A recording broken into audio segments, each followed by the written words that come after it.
बंदी छोड़ सतगुरु रामपाल जी परमेश्वर जी की जय हो। परमपिता परमात्मा सारी सृष्टि के रचनहार कुल मालिक असंख्य ब्रह्मांडों के स्वामी जगत गुरु तीनों लोकों में प्रवेश करके सबका धारण पोषण करने वाले राजाधिराज आत्माधार नाथों के नाथ देवों के देव महादेव सर्वेश्वर महेश्वर मृत्युंजय अजरो अमर आदि अनादि सनातनी प्रभु जगत पिता जगदीश्वर श्री श्री 1008 की उपाधि के वास्तविक अधिकारी अकाल मूर्त सौद स्वरूपी राम वासुदेव सर्वगतम ब्रह्म परम पूज्य प्रथम पूज्य परम संत परम पुरुष परम धनी परम दयालु सत्य कबीर हक्का कबीर अल्लाहु कबीर अल्लाहु अकबर बाखबर अल्लाह ताला जगत के तारणहार जगत के मुक्तिदाता जगत के जगन्नाथ हारे के सहारे हिंदुओं के राम मुसलमानों के अल्लाह सिखों के वाहिगुरु ईसाइयों के मसीह दया के सागर दयानिधि करुणा के सागर करुणानिधि स्वयंभू परिभू संकट मोचन कष्ट हरण मंगल करण दुख भंजन अविगत कबीर निर्विकार निर्विषम परमात्मा अलय अलेख सतगुरु आदि अनादि सतगुरु असली मर्यादा पुरुषोत्तम असली राम असली कृष्ण असली घनश्याम असली मुरारी राजाओं के राजा महाराजाओं के महाराजा शहंशाहों के शहंशाह सम्राटों के सम्राट भगवानों के भगवान अल्लाहों के अल्लाह प्रभुओं के प्रभु मसीहाओं के मसीह सच्चे वाहिगुरु बाबाओं के बाबा पीरों के पीर सेठों के सेठ जगत सेठ सावलसा सेठ सर्वगुण संपन्न अनंत कोटि कलाओं के स्वामी अनंत कोटि ब्रह्मांडों के नायक योगियों में महायोगी ध्यानियों में महाध्यानी सिद्धों में परम सिद्ध ज्ञानियों में तत्वज्ञानी ब्रह्म ज्ञानी महाज्ञानी परम ज्ञानी सर्वश्रेष्ठ ज्ञानी विज्ञानी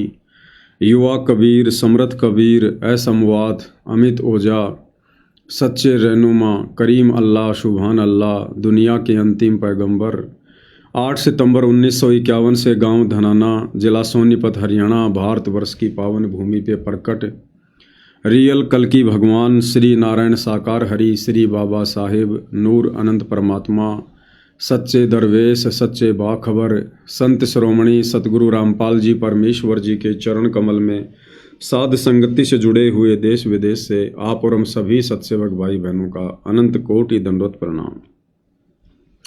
सत्साई भाई और बहनों, छोटे वाला मोबाइल सैमसंग वाला उसमें होगा छोटे वाले बैग में। सत्साई भाई और बहनों, बहुत बड़ी दया बहुत बड़ी मेहर पूज्य गुरुदेव भगवान की परमेश्वर रामपाल जी की, जिनके शुभ आशीर्वाद से विशेष आशीर्वाद से हर प्रकार से संघर्ष करते हुए मर्यादाओं में रहते हुए पूज्य गुरुदेव भगवान के अमर तत्व ज्ञान को आधार बनाकर उन्हीं के द्वारा प्रदत्त शास्त्र अनुकूल सत भक्ति मार्ग पर दृढ़ता के साथ निरंतर आगे की ओर बढ़ते हुए अपनी आत्मा के कल्याण हेतु आप और हम जितने भी साथ संगति से जुड़े हुए सत्सेवक भाई बहन हैं, ये पूज्य गुरुदेव भगवान की आप और हम सभी आत्माओं के ऊपर एक विशेष रजा है, एक विशेष मेहर है। गुरुदेव भगवान की इस रजा के बिना इस मेहर के बिना हम इस सतभक्ति मार्ग पर इतने दृढ़ होकर और इस कदर मर्यादाओं में रहकर भक्ति को सफल नहीं कर सकते। तो भाई और बहनों, जो साध संगति है वो सतगुरु रामपाल जी परमेश्वर जी के मिशन का एक अहम हिस्सा है, जो कि कलयुग की बिचली पीढ़ी में ही परमात्मा जी शुरू करते हैं अपनी आत्माओं को दृढ़ता दिलवाने के लिए। तो भाई और बहनों, पूज्य गुरुदेव भगवान के आशीर्वाद से वर्तमान में अपने मिशन के तहत हिसार जेल में बैठकर जो विशेष संदेश वे भेज रहे हैं, उन विशेष संदेशों के ऊपर साथ संगति के माध्यम से निष्कर्ष निकालने की प्रक्रिया जारी है। इसी प्रक्रिया में आज विशेष संदेश नंबर 29 का भाग नंबर 4 है। आदरणीय धर्मदास जी की कथा चल रही है और धर्मदास जी की कथा के माध्यम से पूज्य गुरुदेव भगवान आप और हम वर्तमान कलयुग की बिचली पीढ़ी वाली आत्माओं को समझा रहे हैं। परमात्मा जी क्या कुछ अपने सत्संग के माध्यम से समझा रहे हैं, हम उसका विश्लेषण करेंगे।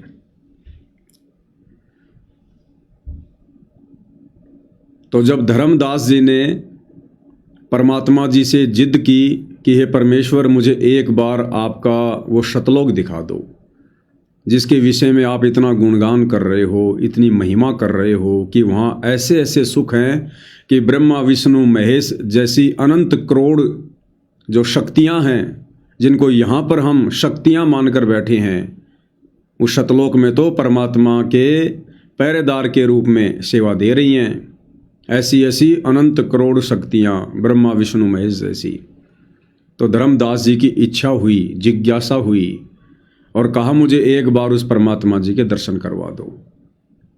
अंत में कबीर परमेश्वर जी जो संत रूप में थे, धर्मदास जी को उपदेश देकर शतलोक लेकर गए और धर्मदास जी को शतलोक दिखाया। सतलोक के भव्य नज़ारे देखने के बाद, वहाँ के सुख देखने के बाद धर्मदास जी ने परमात्मा जी से हाथ जोड़कर रो रो कर विनय करते हुए कहा कि मोहे राख लीजियो महाराज, हमसे बिगड़ी है। हे परमात्मा, हमसे तो बहुत बड़ी गलती हुई जो हमने आपके साथ में धोखा किया, हमने आपके वचन को तोड़ा और हम उस काल के साथ में उसी 21 ब्रह्मांड रूपी जेल में जाकर रहने लगे। हे परमेश्वर, हमें माफ़ कर दीजिए और आप अब मुझे दोबारा उस काल के लोक में ना भेजिए। क्योंकि भाई और बहनों, जिस प्रकार एक तो देश का प्रधानमंत्री है, वो मानव शरीर में है, उसमें भी आत्मा है, और एक सूअर के शरीर को प्राप्त प्राणी है, उसमें भी आत्मा है। दोनों में आत्मा है, शरीर का अंतर है। अब सूअर के शरीर में जो आत्मा है, जो सारा दिन गंदी नाली में, गटर में, लैट्रिन में, गंदगी में नाक रगड़ता रहता है, गंदगी खाता रहता है, कोई भी उसको डरा देता है, धमका देता है, दुत्कार देता है, लठ मार देता है, और उस सूअर के शरीर में निवास कर रही आत्मा को यदि एक दिन के लिए प्रधानमंत्री के शरीर में डाल दी जाए तो सारा दिन वो क्या क्या सुख भोगेगा। कभी किसी 5 स्टार होटल में, 7 स्टार होटल में, कभी एरोप्लेन में, सैकड़ों की संख्या में नौकर आगे पीछे दौड़ेंगे, बड़े बड़े IAS अधिकारी आगे पीछे दौड़ेंगे, महंगी महंगी गाड़ियाँ होंगी, बढ़िया बढ़िया खाने को मिलेगा, और 24 घंटे बाद उस आत्मा को कहा जाए कि अब आप वापस उस सूअर के शरीर में जाओ, तो क्या भाई और बहनों वो जाएगी? क्या वो जाना स्वीकार करेगी? बिल्कुल भी नहीं करेगी, क्योंकि उसे पता चल जाएगा कि प्रधानमंत्री के शरीर में कितने सुख हैं और सूअर वाले शरीर में कितने दुख हैं। तो जब धर्मदास जी सतलोक में पहुँचे, वहाँ के सुख देखे, वहाँ के नज़ारे देखे, परमात्मा को देखा, वहाँ के ठाठ बाट देखे, तो धर्मदास जी की हालत भी ऐसी हो गई। और धर्मदास ने कहा कि हे भगवान, वो तो वास्तव में काल का लोक है, परमात्मा, वहाँ तो सुख नाम की कोई चीज़ ही नहीं है। हम तो दुखों को ही सुख मानकर उलझे हुए थे। अब आपके सतलोक में आने के बाद पता चला कि वास्तव में सुख किसे कहते हैं। वहाँ तो सुख नाम की चीज़ भी नहीं है, केवल नाम है सुख। बाकी सुख होता क्या है, वहाँ तो टपका भी नहीं है। लेकिन परमात्मा जी का विधान अटल है भाई और बहनों, जो हमें सृष्टि रचना के माध्यम से गुरुदेव भगवान समझाते हैं। तो परमात्मा जी ने कहा कि भाई धर्मदास, जब तक आप भक्ति युक्त होकर वापस नहीं आओगे, तब तक आप यहां नहीं रह सकते। यानी सतलोक में वही आत्मा रह सकती है जो पूर्णतया भक्ति युक्त हो। अभी आप नीचे जाओ, नीचे मैं आपको मंत्र दूंगा, फिर आपको सारनाम दूंगा, फिर आपको शब्द दूंगा, उसके बाद धर्मदास तुम यहां पर आ सकते हो। तो क्या कुछ कहा परमेश्वर जी ने और क्या कुछ शिक्षा इस प्रकरण से वर्तमान में आप और भगत भाई बहनों को मिलेगी? सुनते हैं गुरुदेव के मुख से। तो धर्मदास जी से बोले कि आप नीचे जाओ। धर्मदास जी बोले भगवान जी वहां ना बेचो, यही रख लो मेरे दाता, इस नरक में मत दे। अब मैं नहीं जाऊँ दाता वहां पर। परमात्मा बोले भी ऐसे नहीं बात नहीं, वहां तुम जा, चिंता ना कर, मैं तेरे साथ रहूंगा और सत भक्ति दूंगा, उससे आपकी व्यक्ति गजब की बन जाएगी और भक्ति युक्त होकर यहाँ आएगा, वैसे से यहाँ ठिकाना नहीं मिलेगा तेरे। और दूसरी बात है कि तूने सब कुछ देखा है, नीचे औरों को बता, तेरे भाई बहनों को विश्वास होगा। धर्मदास कहता है मोहे राख लियो महाराज हमसे बिगड़ी है, राख लियो महाराज हमसे बिगड़ी है, बिगड़ी है महाराज हमसे, बिगड़ी है महाराज हमसे, बिगड़ी है हमें नांगा लो महाराज काल की नगरी है तुम्हें, ना भेजो महाराज काल की नगरी है। रोबरी तरह जैसे किसी ने आगे में धकाया करे जबरदस्ती मर तो राख लो महाराज हम गंदे हिसाब से। अब पता चला उन सारे भक्तों ने बताया तुमने ऐसी गलती करी थी भाई, इसलिए दुख पा रही कि हमने खुद बिगाड़ी अपनी किस्मत, तुम रख लो दाता, ना भेजो मेरे मालिक, पैर पकड़ा रोए। परमात्मा बोले भाई ऐसा ना करे, वहां पे चल और वहां पर मैं तेरे साथ रहूंगा, भक्ति करे, कोई दिक्कत नहीं आने दूंगा मैं तेरे को, चिंता ना करी, तेरे पीछे पीछे न फिरूंगा मैं। और ये सारे ठाठ मैंने दे रखे थे तेरे को वहां पर, निकाल तो तरह के तुम निकाल दे बेटे। तो क्या कहा कबीर परमेश्वर जी ने धर्मदास जी से कि वे धर्मदास आप नीचे जाओ, नीचे जाकर भक्ति करो, मैं आपको मंत्र दूंगा और उसके बाद भक्ति युक्त होकर ही आप सतलोक में स्थायी रूप से निवास कर सकते हो। अब विचार करो भाई और बहनों, भक्ति युक्त होकर ही यानी सत भक्ति से परिपूर्ण होकर ही हम सतलोक में स्थायी निवास प्राप्त कर सकते हैं। तो वर्तमान में पूज्य गुरुदेव भगवान हमें अपनी शरण में लेकर क्या करवा रहे हैं? हमसे भक्ति करवाकर हमें भक्ति युक्त करना चाहते हैं। अब भाई और बहनों, परमात्मा जी तो अपना काम कर रहे हैं, दूसरी तरफ जो काल है 21 ब्रह्मांड का नकली भगवान, वो भी तो अपना कार्य करेगा। काल क्या करेगा? काल ये करेगा कि हम कहीं भक्ति युक्त होकर सतलोक ना चले जाएं, कहीं ये आत्मा फिर से चार्ज ना हो जाए, भक्ति युक्त ना हो जाए, तो वो भी अपनी पूरी कोशिश करेगा। वर्तमान में दोनों शक्तियां बराबर काम कर रही हैं, बराबर। काल और दयाल दोनों का सूक्ष्म रूप से भयंकर द्वंद्व छिड़ा हुआ है, युद्ध छुड़ा हुआ है। ये इस पृथ्वी पर सबसे बड़ा महाभारत चल रहा है। ये जो 2-3 देशों के बीच में लड़ाइयाँ हो रही हैं, ये कोई युद्ध नहीं है, इसका कोई मतलब नहीं है। वो तो कीड़े मकोड़े इतने हो गए धरती पर फालतू के नाम से जाना जाता है, दूसरा भाग जिसे सतलोक आश्रम के नाम से जाना जाता है। अब ये 2 भाग क्यों बन गए? क्योंकि यहां पर काल बली अपना पूरा कार्य कर रहा है, पूरी शिद्दत के साथ कर रहा है, पूरा जोर लगाकर कर रहा है। वो नहीं चाहता कि कोई भी आत्मा भक्ति युक्त हो जाए।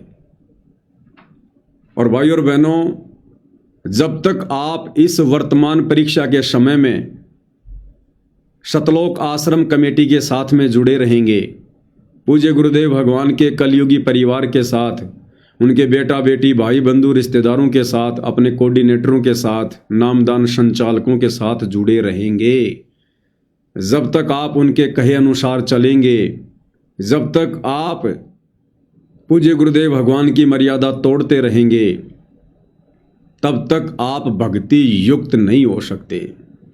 कहने का मतलब है, वर्तमान में गुरु की गैर हाजिरी में इस परीक्षा के समय में सतलोक आश्रम मैनेजमेंट हरियाणा के साथ रहकर, उनके इन सतलोक आश्रमों से जुड़कर आप जी कभी भी भक्ति युक्त नहीं हो सकते, क्योंकि ये आश्रम वर्तमान में काल के द्वारा संचालित हैं, काल के द्वारा। और काल कभी नहीं चाहेगा कि कोई भी आत्मा भक्ति युक्त हो जाए।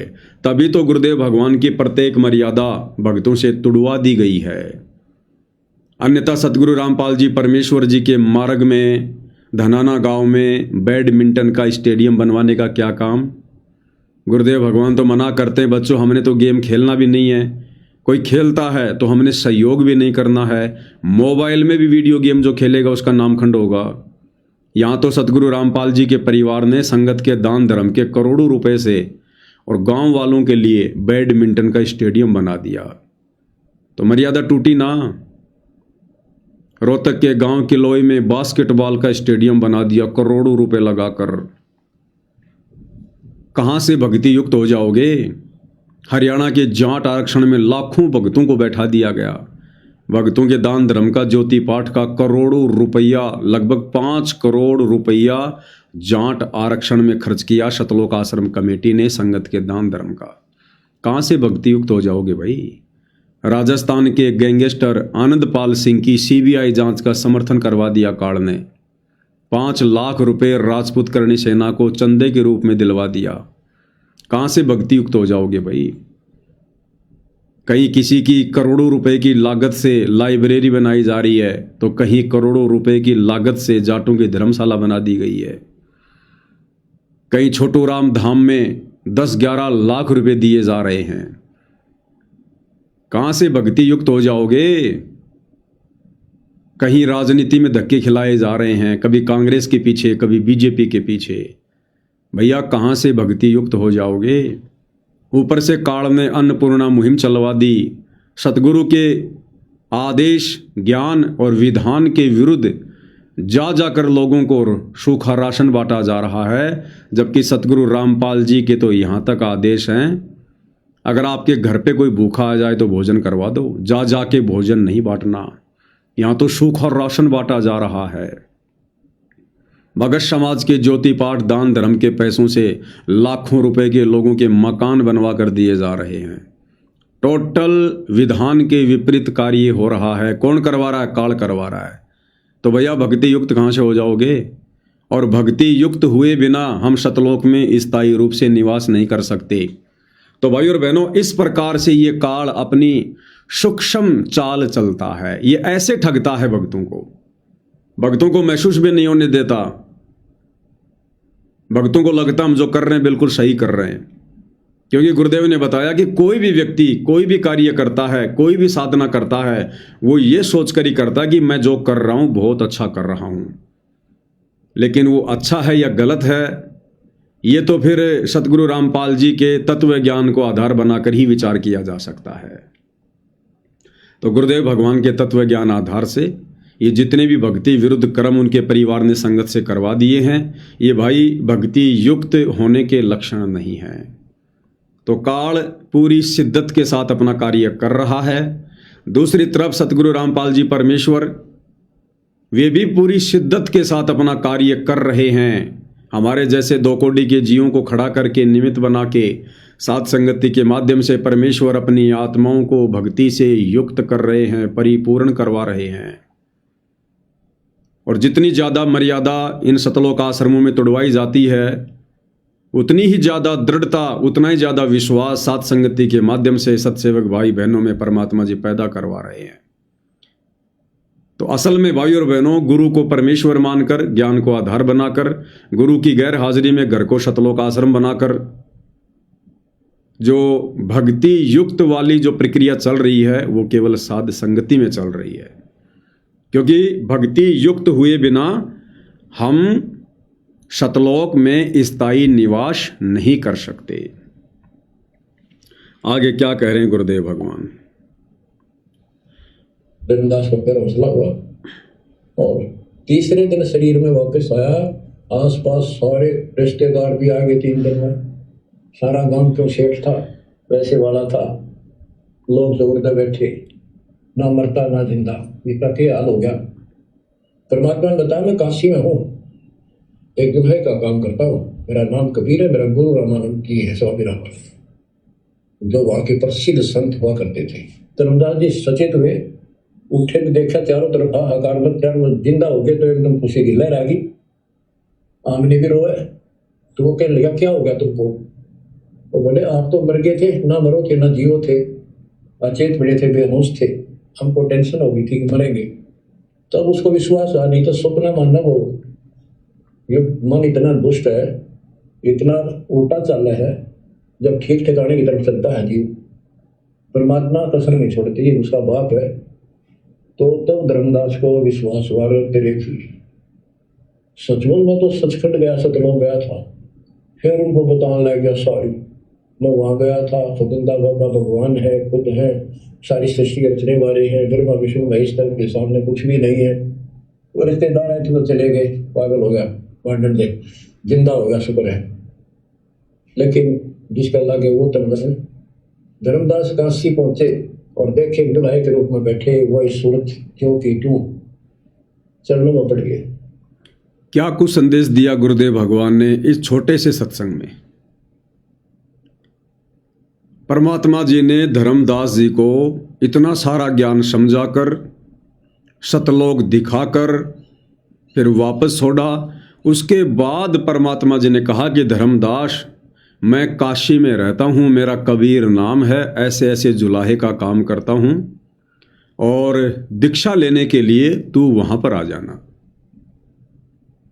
अब विचार करो भाई और बहनों, इससे पहले भी तो परमात्मा धर्मदास से कई बार मिल चुके थे, लेकिन परमात्मा ने धर्मदास को ये क्यों नहीं कहा कि भाई मैं काशी में रहता हूं और तू वहां आ जा और दीक्षा ले ले और भक्ति कर? क्योंकि अगर परमात्मा धर्मदास जी को पहले काशी में बुलवा लेते और यदि दीक्षा भी दे देते तो धर्मदास जी दृढ़ होकर भक्ति नहीं कर पाते। धर्मदास जी को कभी विश्वास नहीं हो पाता कि वास्तव में ये परमात्मा है। और विशेषकर जुलाहे का कार्य करता हुआ देखकर, जुलाहे की भूमिका में परमात्मा को देखकर धर्मदास जी को बिल्कुल भी यकीन नहीं होता और धर्मदास जी उस भक्ति को त्याग देता, हो सकता है दीक्षा भी ना लेता, इतना अविश्वास कर बैठता। इसलिए परमात्मा जी ने पहले धर्मदास जी को थोड़ा बहुत ज्ञान से परिपूर्ण करना चाहा और धर्मदास जी को सतलोक दिखा दिया। सतलोक में स्वयं को सिंहासन पर बैठा हुआ दिखा दिया। और जब धर्मदास जी ने देखा कि सतलोक के सिंहासन पर तो वही महात्मा है जो नीचे से मेरे साथ आया है, यानी जो मुझे लेकर आया है, फिर धर्मदास जी को यकीन हुआ। अगर इस प्रक्रिया के बिना धर्मदास जी को डायरेक्ट परमात्मा काशी में बुला लेते तो धर्मदास जी कभी भी परमात्मा को परमात्मा के रूप में स्वीकार नहीं करते और सत भक्ति से वंचित रह जाते और आगे उनकी भक्ति बिल्कुल भी नहीं चलती। अगर वो दीक्षा भी ले लेते तो वो गुरु को मानुष ही मानते। उनके मन से कभी भी ये वहम नहीं निकलता कि ये जुलाहा परमात्मा कैसे हो सकता है, ये भगवान कैसे हो सकता है, इससे ज़्यादा धनी तो मैं धर्मदास हूँ, ये तो झोपड़ी में रहता है, गरीब है और ये कहता है कि मैं सारी सृष्टि का मालिक हूँ, मैं सबको जो है भोजन खिला रहा हूँ, सबका पालन पोषण कर रहा हूँ। तो धर्मदास के मन में आता कि इससे बड़ा सेठ तो मैं हूँ, ये काहे का सेठ, काहे का भगवान। और गुरु पर यदि इतना अविश्वास हो गया तो भक्ति फिर आगे चल नहीं सकती।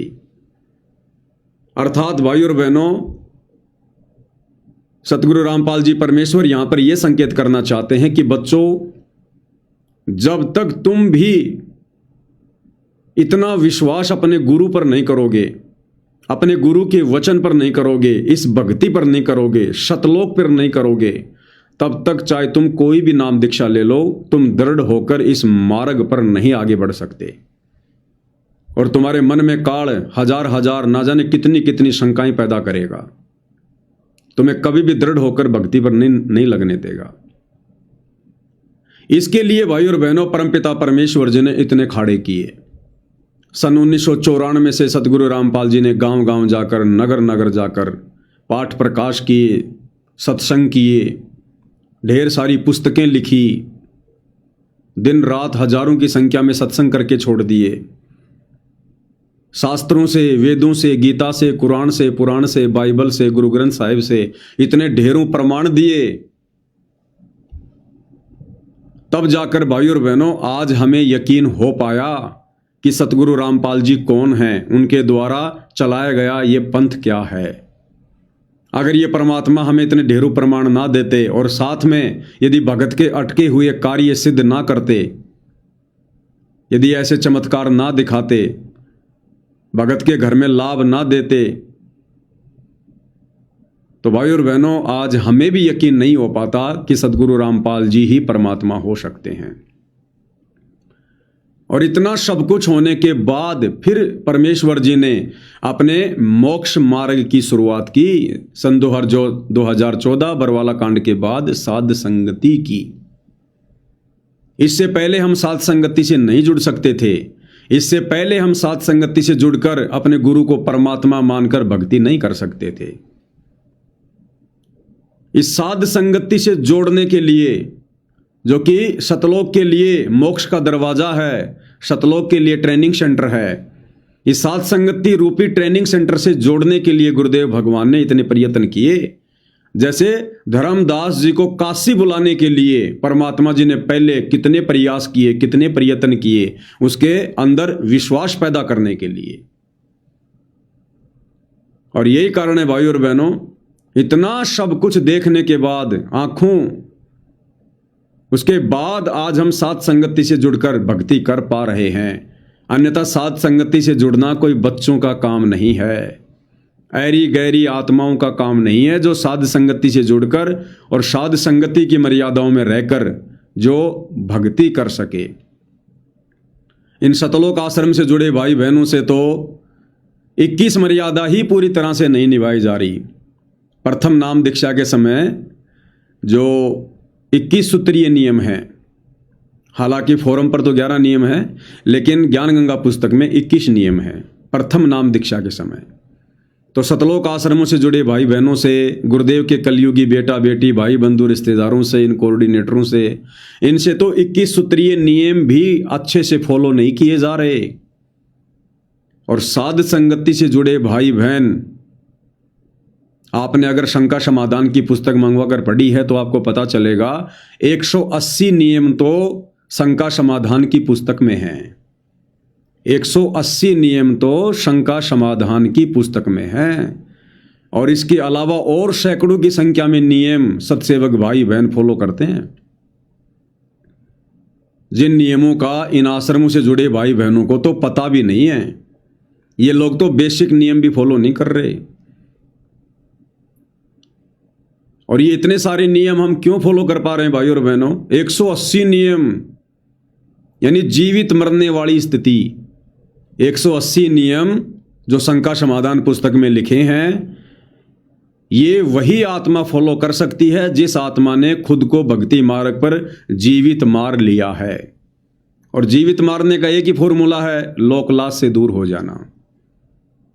तो साध संगति से जुड़े भाई बहन जो ये इतने ढेर सारे नियम फॉलो कर रहे हैं और फिर भी उन्हें लगता है कि ये तो कुछ भी नहीं है, ये तो बहुत कम नियम है, कुछ भी नहीं है ये तो, क्योंकि वो उन्होंने लोकलाज को मार दिया, अपने आप को जीवित मार दिया। और जिसने लोकलाज को खत्म कर दिया, सोचो उसने सतगुरु के सभी नियमों को फॉलो कर लिया। क्योंकि यदि हमारे नियम टूटते हैं तो लोकलाज के कारण टूटते हैं। क्या कहेंगे, क्या सोचेंगे, दबाव, प्रेशर, डर, भय, ये सब लोकलाज के कारण होता है। और जिसने लोकलाज त्याग दी, समझो उसने 90% इस भक्ति मार्ग पर सफलता प्राप्त कर ली। लोकलाज ना कीजिए निर्भय हो रहिए, और जय मन चावे राम को तो दासा तंदरिए। तो भाई और बहनों, जिस प्रकार धर्मदास को परमात्मा ने काशी बुलाने से पहले उसको इतना दृढ़ किया, इतना विश्वास दिलाया ताकि वो भक्ति कर सके, ठीक इसी प्रकार साध संगति से जोड़ने के लिए परमात्मा जी ने आत्माओं को किस कदर तैयार किया। और उसके बावजूद भी कितनी आत्माएं हैं जो साध संगति से वर्तमान में जुड़ पाई हैं, साध संगति से जुड़कर पूर्ण मर्यादा में रहकर भक्ति कर पा रही हैं। अन्यथा साध संगति में आकर भी लोग भाग जाते हैं। कुछ दिन आएंगे, देखेंगे, फिर उन्हें लगेगा कि भैया यहाँ तो बगुले की खुराक नहीं है। साध संगति में बगुलों की खुराक नहीं है, यहाँ तो हंसों की खुराक है। और कुछ दिन बाद में फिर वो कोई न कोई कमी निकाल कर साध संगति से 9 2 11 हो जाते हैं। तो साध संगति रूपी मानसरोवर में अंत तक वही रुकेगा जो वास्तव में सतगुरु का निर्विकारी हंस होगा, क्योंकि हंसों की खुराक मोती होती है, मोती, मेंढक नहीं खाता हंस।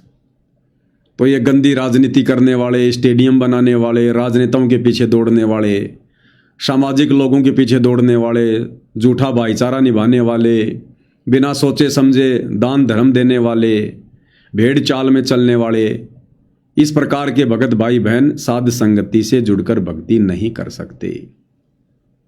तो आगे क्या कह रहे हैं पूज्य गुरुदेव भगवान? आसपास के कॉलोनी के लोग आगे बुलाए, बताओ पूछे कौन है ये? धर्म सेठ है, ऐसे ऐसे काशी का प्रसिद्ध सेठ है, नवा का, पांडवगढ़ का।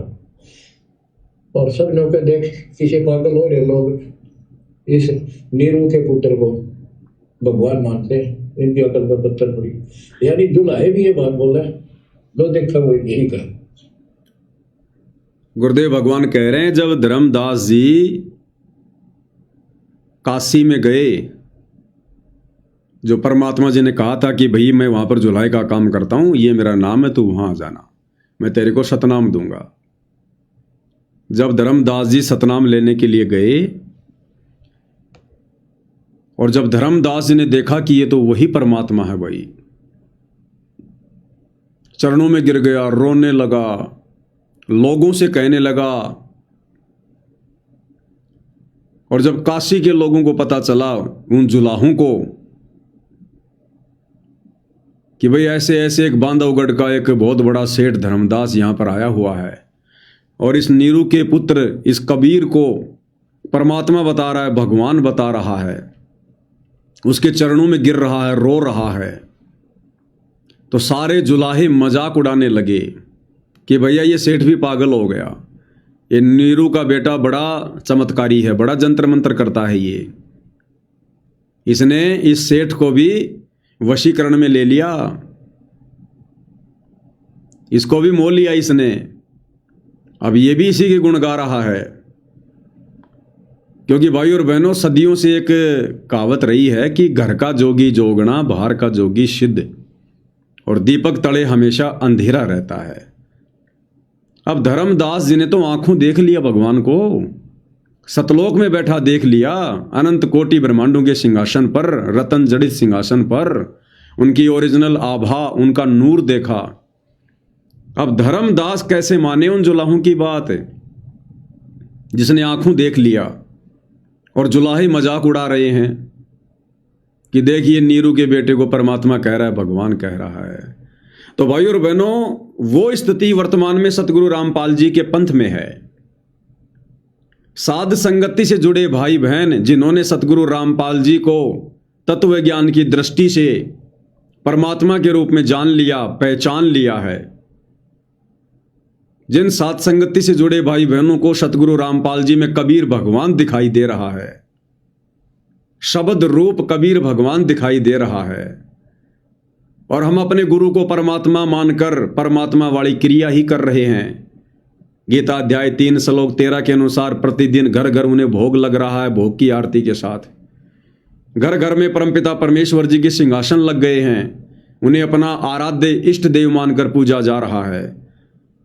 साध संगति से जुड़े भाई बहनों के घरों से उस नकली कबीर की दाढ़ी मूछ वाली फोटो को हटा दिया गया है। घर घर में गुरुदेव भगवान को 5 दीपक वाली थाल के साथ सुबह और शाम उनकी आरती उतारी जा रही है। घर घर में पूज्य गुरुदेव भगवान का चरणामृत बनाकर पिया जा रहा है, क्योंकि ज्ञान वाली आंखों से भाई बहनों ने अपने गुरु को परमात्मा के रूप में जान लिया, पहचान लिया। मैंने जान लिया, पहचान लिया, सतगुरु को गोविंद मान लिया। अब इन सतलोक आश्रम वाले भाई बहनों की स्थिति हो रही है जुलाहों जैसी। सतगुरु रामपाल जी के परिवार की स्थिति हो रही है उन जुलाहों जैसी। घर का जोगी जोगना, बाहर का जोगी सिद्ध। जब हम अपने गुरु को परमात्मा मानकर इस प्रकार की जो भक्ति क्रिया है वो करते हैं, तो इन आश्रमों से जुड़े भाई बहनों को, गुरु जी के परिवार वालों को, इनको मजाक लगता है कि ये सारे के सारे सत्सेवक पागल हो गए हैं। अरे ये गुरु जी को भगवान कह रहे हैं, ये गुरु जी को परमात्मा मान रहे हैं, और बताओ और जो भगवान की फोटो थी दाढ़ी मूंछ वाली उसको फाड़ दिया इन्होंने। अरे इन सत्सेवकों को समझाओ। संत रामपाल जी तो 9 मार्च 1997 में कोई सतलोक चले गए सशरीर। कबीर जी आए थे और कबीर जी ने संत रामपाल जी को आकाश में उड़ा दिया, वो तो सतलोक चले गए। और ये सत्सेवक कह रहे हैं कि संत रामपाल जी का तो जन्म ही नहीं हुआ। संत रामपाल जी तो 8 सितंबर 1951 को प्रकट हुए हैं। अरे ये सत्सेवक तो पागल हो गए, ये गुरु जी को भगवान बता रहे हैं, इनकी बुद्धि भ्रष्ट हो गई है। तो जैसी स्थिति भाइयों और बहनों उन काशी के जुलाहों की थी, वो स्थिति वर्तमान में गुरु को लेकर गुरु के परिवार की है। गुरु के परिवार के पीछे अंधी होकर चल रही लाखों की संगत की है। अब भैया ये परिवार जो मर्जी करे, जो मर्जी कहे,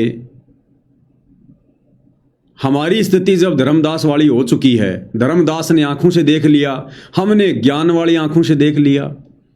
धर्मदास ने गुरु के वचन पर विश्वास नहीं किया तो परमात्मा ने उन्हें आंखों से सतलोक दिखा दिया।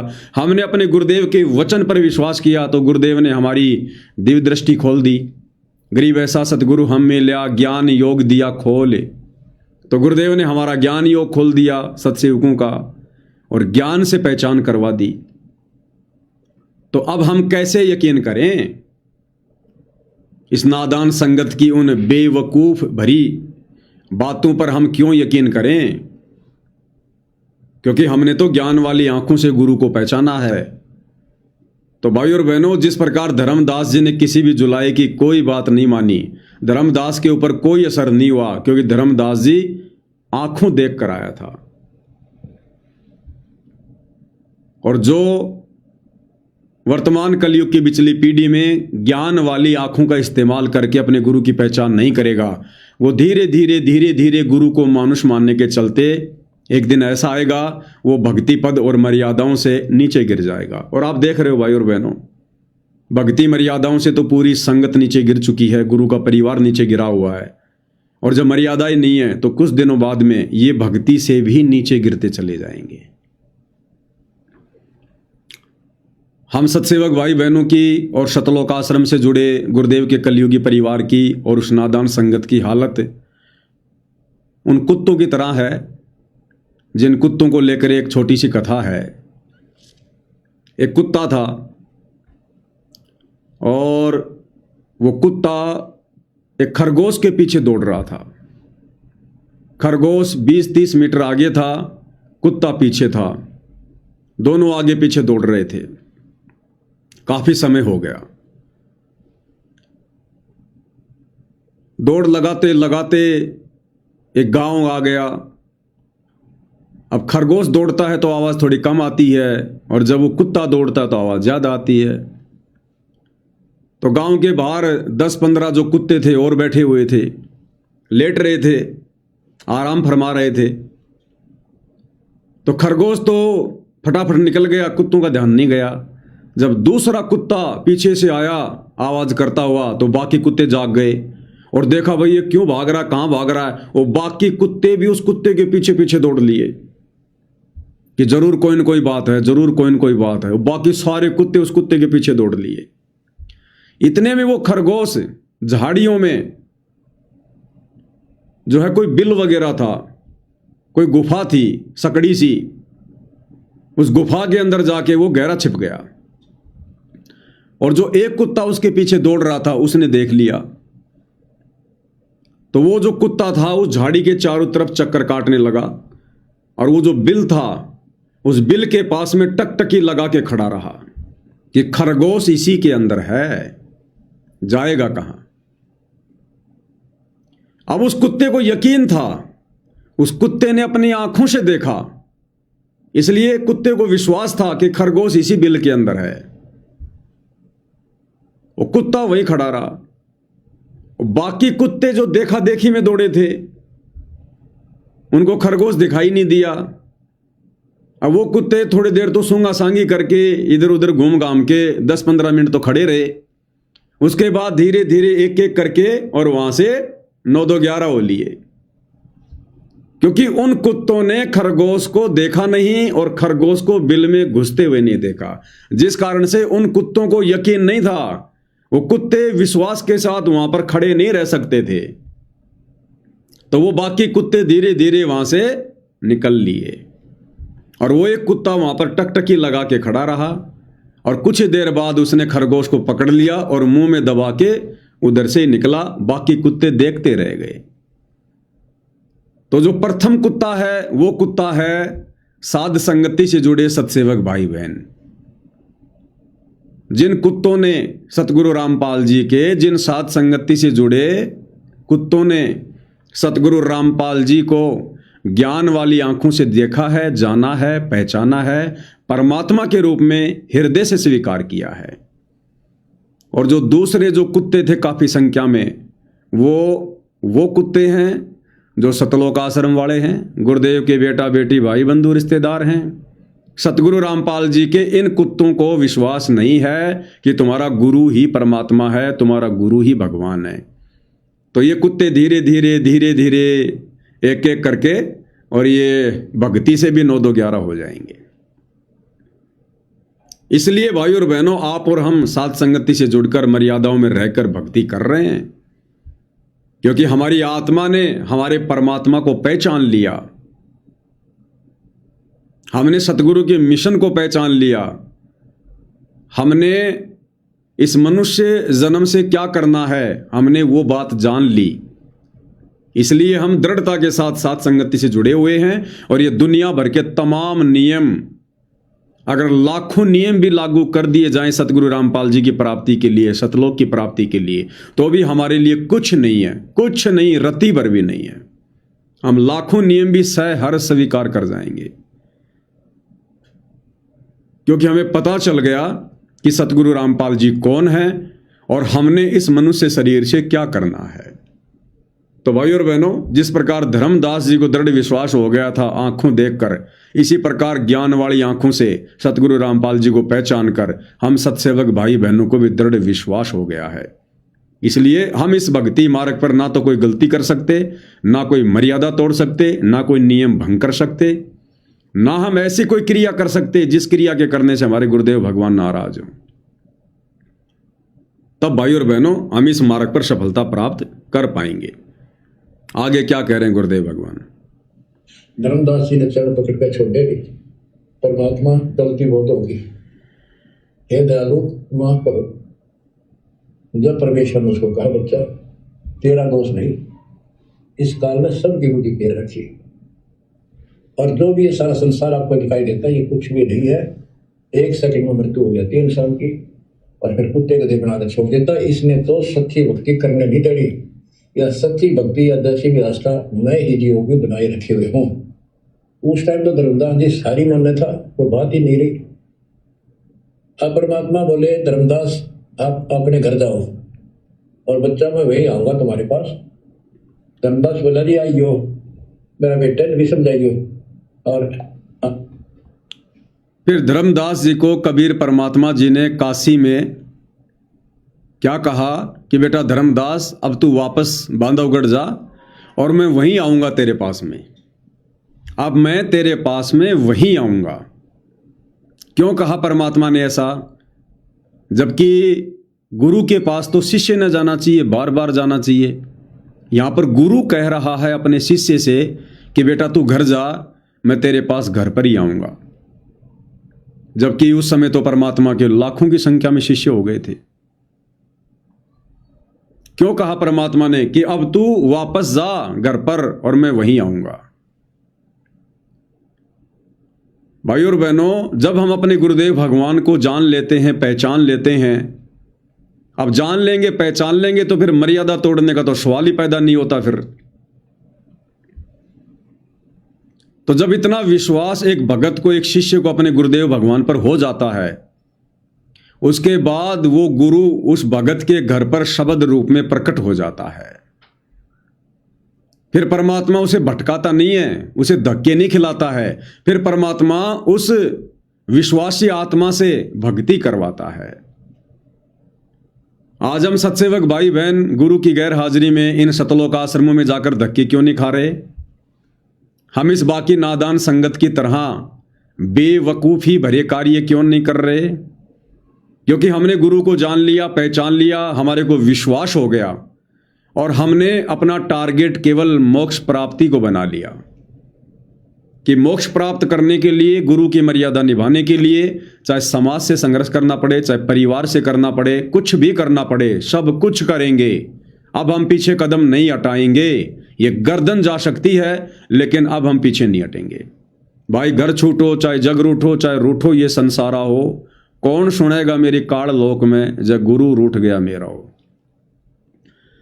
तो जब इतनी दृढ़ता भगत को हो जाती है, फिर परमात्मा अपने भगत को धक्के नहीं खिलाता।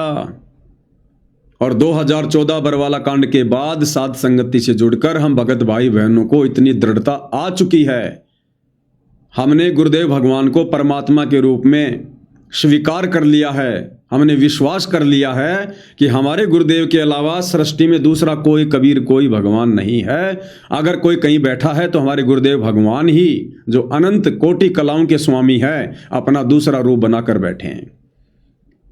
उसके बाद फिर गुरु अपने भगत को धक्के नहीं खिलाता। अरे गुरु अपने शिष्य को बार बार क्यों बुलाता है? ज्ञान से परिपूर्ण करने के लिए, विश्वासी बनाने के लिए, दृढ़ता देने के लिए। और जब वो दृढ़ता अपने भगत के अंदर गुरु देख लेता है, फिर गुरु शब्द रूप में सदा अपने भगत के घर पर विराजमान हो जाता है, अपने भगत के साथ में हो जाता है कि भाई मोकू कहाँ ढूंढे रे बंदे, मैं तो तेरे पास में। घट ही में गंगा, घट ही में यमुना, घट ही में है जगदीश, सतगुरु तारेंगे। तो इतनी दृढ़ता देखकर, इतना विश्वास देखकर आज पूज्य गुरुदेव भगवान हम सत्सेवक भाई बहनों को इन सतलोक आश्रमों में धक्के नहीं खिला रहे। और गुरुदेव ने हमें यकीन दिला दिया कि बेटा घर पर आसन लगा, तेरा गुरु तेरे घर पर है, वो शब्द रूप में है। जैसी तेरी श्रद्धा होगी, जैसे तेरे भाव होंगे, जैसी तेरी भक्ति क्रिया होगी, उस आधार से तुझे घर बैठे लाभ मिलेंगे। तो आज घर घर में गुरुदेव भगवान के आसन लग गए। सब ने अपने अपने घर पर गुरुदेव भगवान को शब्द रूप में विराजमान कर लिया और प्रतिदिन सुबह शाम गुरुदेव भगवान को भोग की आरती के साथ भोग लगता है। और जब हम भोग की आरती के समय गुरुदेव से प्रार्थना करते हैं कि हे परमपिता परमात्मा, सारी सृष्टि के रचनहार कबीर परमेश्वर सतगुरु रामपाल जी भगवान, आप जी का भोग प्रसाद तैयार है, आप अपनी पवित्र रसना से इसे पवित्र करने की कृपा करें। आप अपनी पवित्र रसना यानी जीभ से इस भोजन को पवित्र करने की कृपा करें। तो जब भगत अपने गुरु को परमात्मा मानकर इस प्रकार की अर्ज करेगा तो परमेश्वर ने आना पड़ता है उस भोजन को प्रसाद बनाने के लिए, उसको पवित्र करने के लिए, क्योंकि ये समर्थ भगवान है, ये समर्थ परमात्मा है।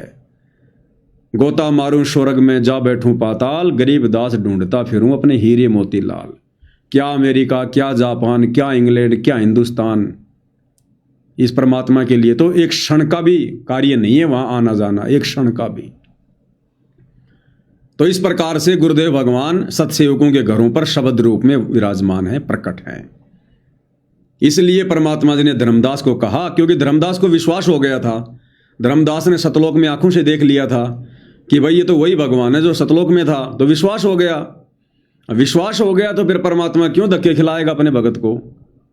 तो कहा बेटा तू जा, मैं तेरे घर पर ही आऊंगा, और आमनी को भी नाम दीक्षा देनी है, मैं घर पर ही आऊंगा। तो वर्तमान में गुरु की गैर हाजिरी में इन सतलोक आश्रमों में जो भगत भाई बहन इन भंडारों के नाम पर, समागमों के नाम पर, पाठ के नाम पर जो धक्के खा रहे हैं ना, जो बेगार कर रहे हैं, डले ढो रहे हैं, ये वही आत्माएं हैं जिन्होंने अभी तक गुरु को परमात्मा के रूप में ज्ञान को आधार बनाकर स्वीकार नहीं किया, जो अभी तक अपने गुरु को मानुष की श्रेणी में मान रहे हैं, इसलिए ये धक्के खा रहे हैं। और जिन्होंने गुरु को मानुष नहीं बल्कि परमपिता परमेश्वर के रूप में स्वीकार कर लिया, अपने घर में और घट में विराजमान कर लिया, उनके लिए फिर परमात्मा शब्द रूप में सदैव उनके साथ में रहते हैं। और जब हमारे पूज्य गुरुदेव भगवान जो कुछ समय के लिए लीला करते हुए शारीरिक रूप से आप और हमारे से दूर हैं, जब गुरुदेव भगवान अपने मिशन को पूरा करके जेल से बाहर आएंगे, जहां भी आएंगे, उस समय हम दौड़े दौड़े जाएंगे परमेश्वर के दर्शनों के लिए। लेकिन वर्तमान में उनकी गैर हाजिरी में हम कहीं भी धक्के नहीं खाएंगे, क्योंकि परमेश्वर की अमर वाणी है, मोको कहाँ ढूंढे रे बंदे, मैं तो तेरे पास में। अगर भगत को विश्वास है कि मेरा गुरु परमात्मा है, अंतर्यामी है, जानी जान है, इनका तो शब्द रूप है, इनका नूरी शरीर है, 5 तत्व की देह नहीं है, बताओ फिर ऐसे परमात्मा को कहाँ ढूंढोगे? क्या वो परमात्मा कण कण में नहीं है? क्या वो परमात्मा फिर हमारे घर पर नहीं है? क्या वो परमात्मा फिर अपने भगत के साथ नहीं है? कबीर परमात्मा आश्रमों में नहीं रहता, कबीर परमात्मा मंदिरों में नहीं रहता, मस्जिदों में नहीं रहता, वो चर्चों में नहीं रहता,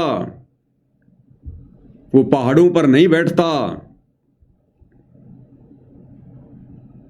कबीर परमात्मा भक्ति करने वाले मर्यादित भगत के साथ में रहता है। भक्ति करने वाले मर्यादित भगत के साथ में रहता है। छोटा सा सत्संग है, पूज्य गुरुदेव भगवान का, ध्यान से सुन लीजिए। कबीर भगवान कहाँ रहते हैं? क्योंकि ये तो अब हमें समझ में आ गया कि कबीर भगवान कौन है, सतगुरु रामपाल जी। तो कबीर भगवान कहाँ रहता है? गुरुदेव भगवान के मुख कमल से ही सुन लेते हैं हम। कबीर साहब संत के साथ है, आश्रमा मर मंदिरा में बंद को नहीं रहा, पशु को ना किसी व्यक्ति विशेष ने बांध कर राख रखा मंदिर में या आश्रम में, वो संतों के साथ है। और ये भगवान ही ये काम कर सकता था, दुनिया के आपको सामने बताना लग रहा। क्या कह रहे हैं गुरुदेव भगवान कि कबीर भगवान संत के साथ में रहता है। संत यानी भगत है। कबीर भगवान संत के साथ में रहता है, भक्ति करने वाले भगत के साथ में रहता है, मर्यादित भगत के साथ रहता है। वो इन आश्रमों में नहीं रहता, इन मंदिरों में नहीं रहता। कबीर भगवान कोई पशु नहीं है जो किसी पुजारी ने आश्रम में या मंदिर में बांध के रखा होगा। वो तो संतों के साथ रहता है। दोबारा सुन लो। कबीर साहब संत के साथ है, आश्रमा मर मंदिरा में बंद को नहीं रहा, वो पशु को ना किसी व्यक्ति विशेष ने बांध कर राख रखा मंदिर में या आश्रम में, वो संतों के साथ है। और ये भगवान ही ये काम कर सकता था, दुनिया के आपको सामने बताना लग रहा। अब बताओ भाई और बहनों, जब गुरुदेव भगवान संत के साथ में हैं, भगत के साथ में हैं, उस भगत के साथ जो मर्यादित है, फिर हमने आज गुरु की गैर हाजिरी में इन सतलोक आश्रमों में धक्के खाने की क्या जरूरत है? क्यों ज्योति पाठ दान धर्म के नाम पर मूर्ख बनने की जरूरत है? जब गुरु के अलावा, सुपात्र के अलावा किसी को दान देने का विधान ही नहीं है, तो इन आश्रमों में जाकर अपने जैसे 2 कोटि के जीवों को, इनको पात्रों को, गुरु के परिवार को, कोऑर्डिनेटरों को दान धर्म देकर परमात्मा का विधान क्यों तोड़े? हमने अपने गुरु के वचन पर विश्वास करना पड़ेगा। और गुरु जी ने अभी भी क्या कहा कि कबीर भगवान संत के साथ में रहता है, भगत के साथ में रहता है। वो पशु को न्या जो आश्रमों में किसी ने उनको बांध के रखा होगा। इसलिए हम सत्सेवक भाई बहन इन आश्रमों में धक्के नहीं खाते हम। तो इतना विश्वास भगत ने अपने गुरु पर होना चाहिए, तब इस कलयुग की पिछली पीढ़ी में आप और हमारा पूर्ण मोक्ष संभव है।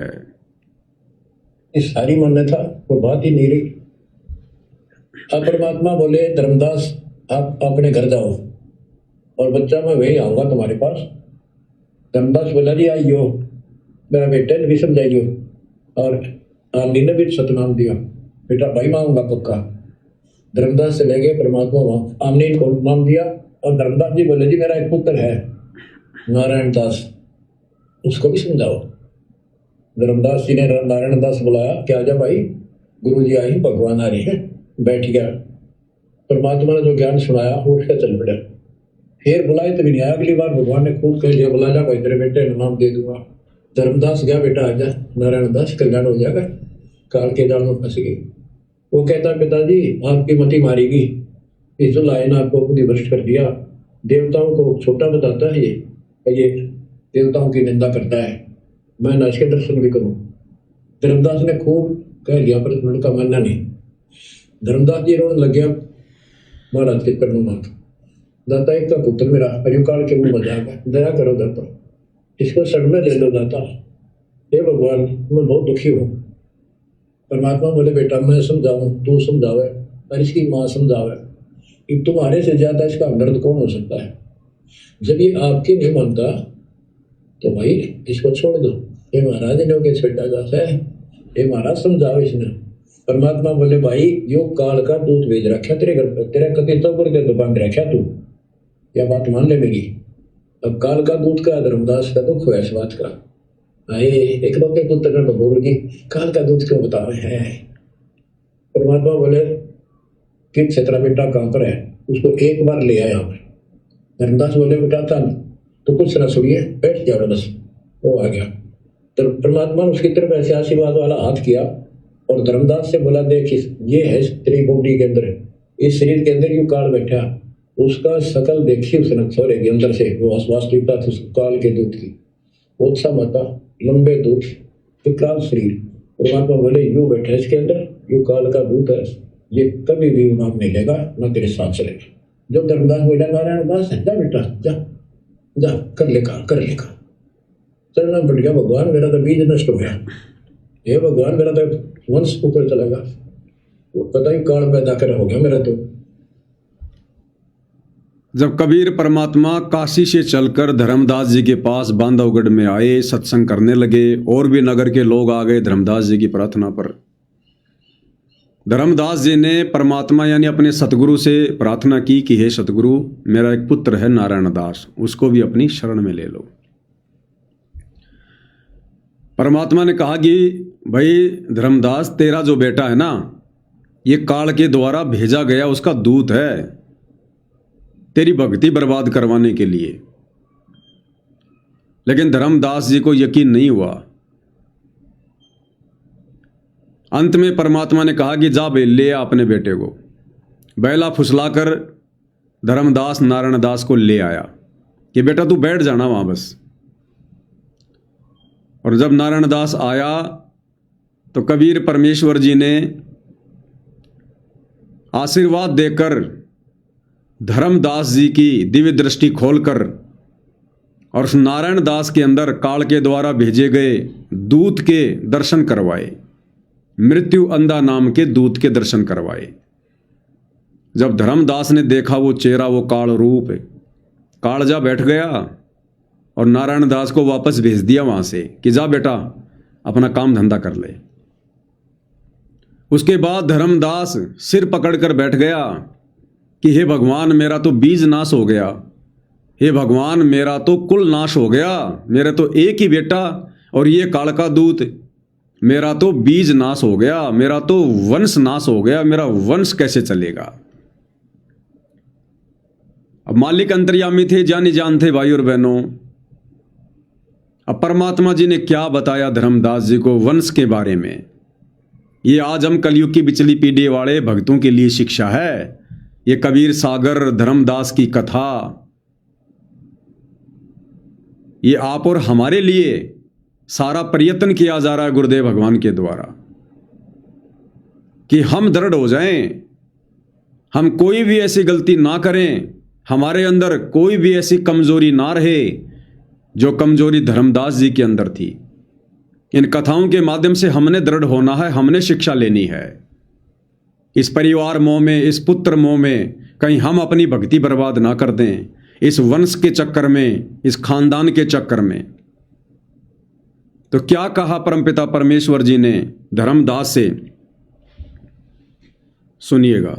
तो परमात्मा बोले वंश ने क्या चाटेगा, तो पीछा छुपवा ले यहाँ से बेटा, क्या करेगा इस वंश का। ये तो काल खाई खुराक का पहन पोशाक का यम का करना पड़ता है, लेकिन हमारे तो रंग चल रहा है। लोग के कहेंगे फलाना के कहेगा, संतान ना हुई संपत्ति ने कोने का, कई बीमारी बांट रखी, कई रोग ला रखे का। क्या करें गुरुदेव भगवान, धर्मदास जी से कहा कि इस वंश को क्या तू चाटेगा, क्या करेगा इस वंश को। अरे तू तो मर जाएगा कल को, अब तेरे मरने के बाद तेरा वंश चले ना चले, नालायक तेरे को क्या फायदा इससे।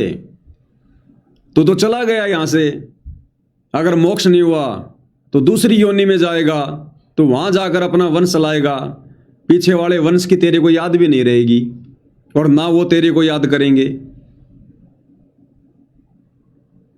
तो परमात्मा जी कह रहे हैं क्या चाटेगा तू इस वंश को, इस खानदान को। यहां से तो बीज नाश अच्छा, यहां से तो बीज का नाश होना, वंश का नाश हो जाए, इससे बढ़िया बात और क्या हो सकती है।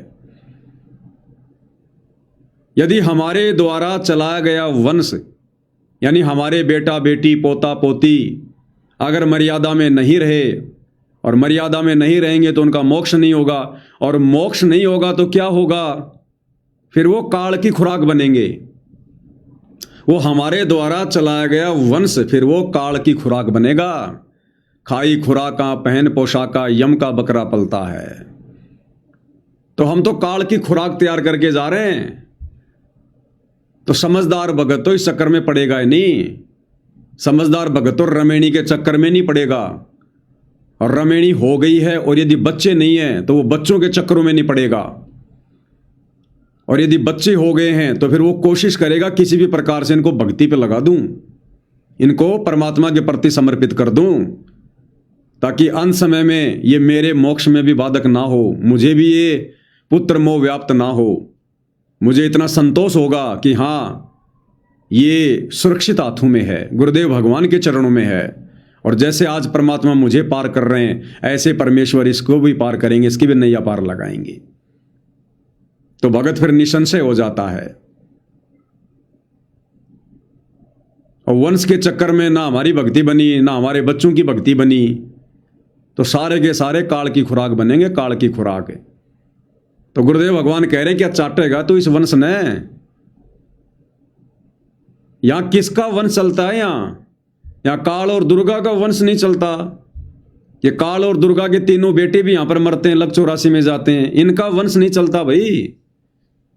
काल और दुर्गा खुद को समाप्त होना पड़ता है।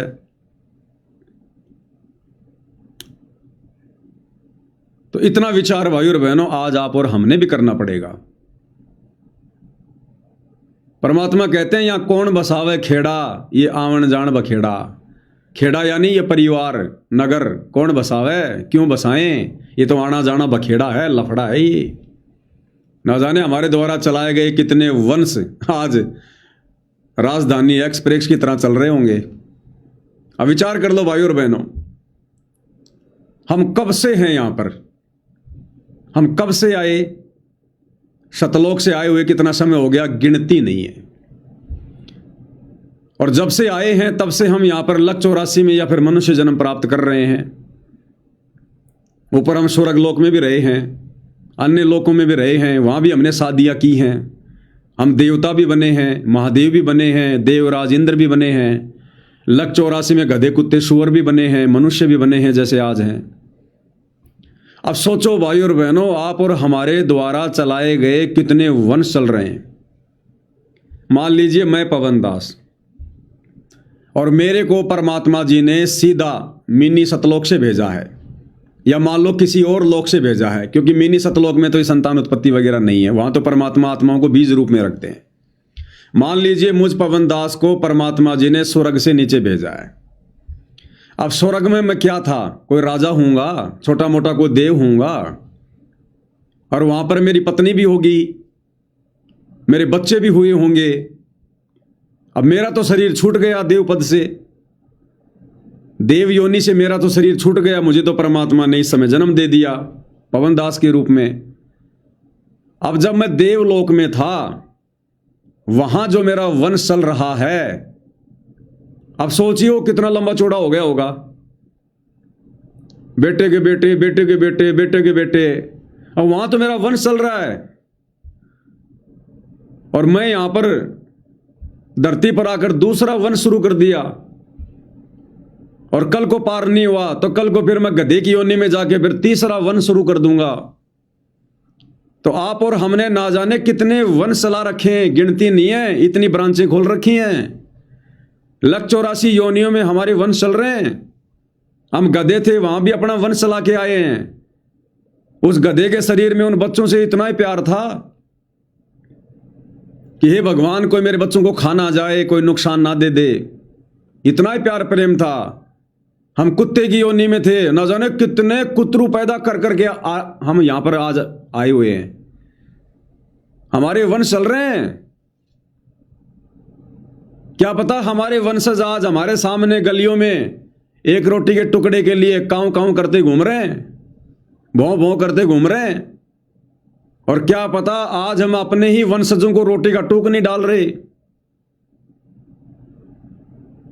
इसलिए परमात्मा कहते हैं ये आवन जान बखेड़ा या कौन बसावे खेड़ा। तो गुरुदेव कह रहे हैं धर्मदास के तो चाटेगा इस वंश ने, ना जाने तूने कितने वंश चला चला के छोड़ दिए। आज गलियों में धक्के खा रहे हैं एक रोटी के टुकड़े के लिए। कोई गंदी नाले का कीड़ा बन के घूम रहा है। जब हम गंदी नाले के कीड़े थे वहां भी तो हमने वंश चलाया।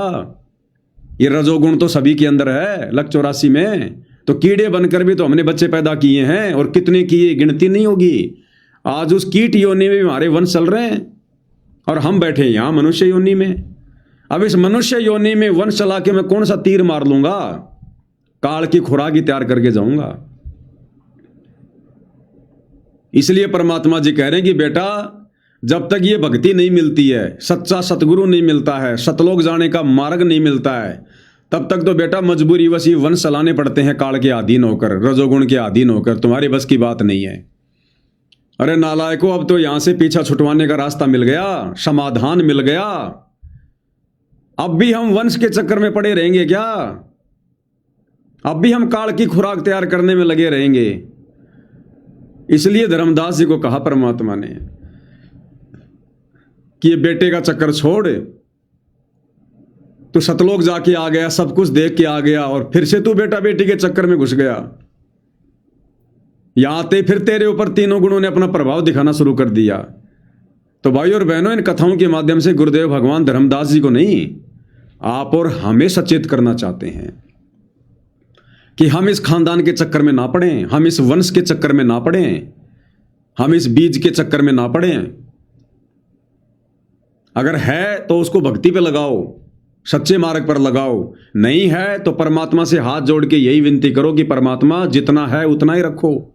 हमारा तो बीज नाश कर दो भगवान, हमारा तो सत्यानाश कर दो आप। पूरे खानदान का जितने भी हैं इन सब का सत्यानाश कर दो परमात्मा। अंतिम मनुष्य जन्म कर दो।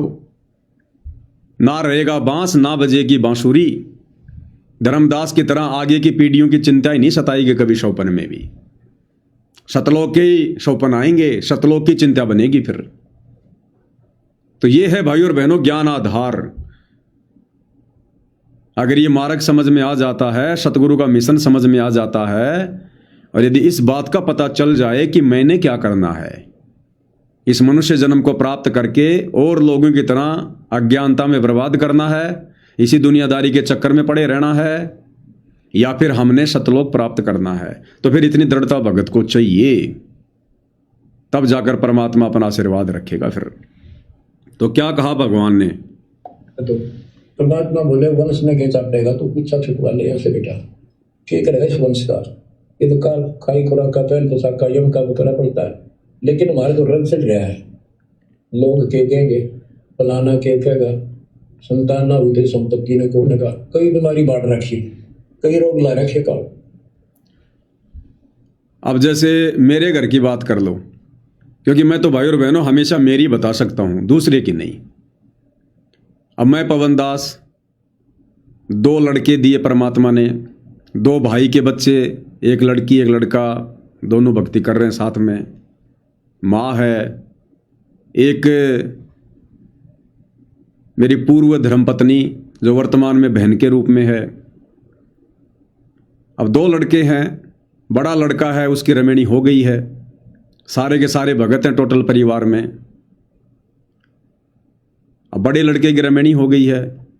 अब भाई और बहनों, मुझ पवन दास की कतई इच्छा नहीं है, ये दास फॉर्मेलिटी नहीं करता है। इस लाइव में अपने गुरुदेव भगवान के चरणों की सौगंध खा के कहता हूं, अगर झूठ बोलूं तो मेरा सत्यानाश हो।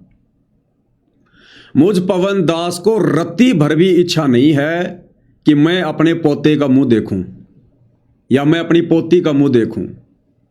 मुझे रत्ती भर भी इच्छा नहीं है। उल्टा मैं गुरुदेव भगवान से ये अरदास करता हूं कि परमात्मा अगर हो सके तो बीज नाश कर देना। मुझे नहीं पता कि जो मेरा लड़का है उसके अंदर क्या भावना है, घर में जो बेटी आई है उसकी क्या इच्छा है, मुझे नहीं पता। ये उनकी इच्छा के ऊपर है। वो संतान उत्पत्ति करना चाहते हैं, नहीं करना चाहते हैं, ये उनका डिसीजन है। मुझ पवन दास की तरफ से कोई इंटरफेयर नहीं है। हो गया तो मुझे कोई दिक्कत नहीं, ना हुआ तो मुझे कोई दिक्कत नहीं, लेकिन ना हो तो बेटर है। भला इसमें है कि ना हो। परमात्मा बीज नाश कर दे। छोटे वाला लड़का है, 18 साल के आसपास का हो गया। अब एक दिन उसको भी बैठा के प्यार प्रेम से बात कर लेंगे, पूछ लेंगे कि भाई तेरी क्या इच्छा है। पूछना जरूरी है, हम किसी पे दबाव या प्रेशर नहीं रख सकते।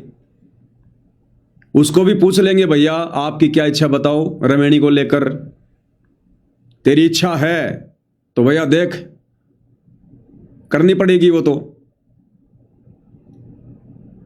लेकिन करूंगा सतगुरु रामपाल जी के हिसार जेल से बाहर आने के बाद। इससे पहले तो सोचना भी मत, अपनी तरफ से कोई प्रयास भी मत करना, ध्यान रखना, नहीं तो मर्यादा टूटेगी। और यदि नहीं करना चाहता है, अपनी आत्मा का कल्याण करवाना चाहता है, इस बखेड़े से दूर रहना चाहता है, तो भाई तुम्हारी जैसी आत्मा तो फिर कोई बिरला ही होगी। फिर ऐसी तो कोई बिरला आत्मा होंगी जो इस बखेड़े से दूर रहना चाहेंगी। उन पर तो सतगुरु की विशेष रजा, विशेष मेहर होती है फिर उन आत्माओं पर। तो दास की तो हार्दिक इच्छा है भाई और बहनों कि इस खानदान का नाश हो जाए, बस इसके बाद हमारा वंश आगे ना चले, हमारा बीज नाश हो जाए। हमारी तो हार्दिक इच्छा यही है। बाकी भाई जिसके जैसे संस्कार, यहां कोई दबाव नहीं है, कोई प्रेशर नहीं है, और बाकी परमात्मा ने जो मंजूर होगा फिर वो होगा।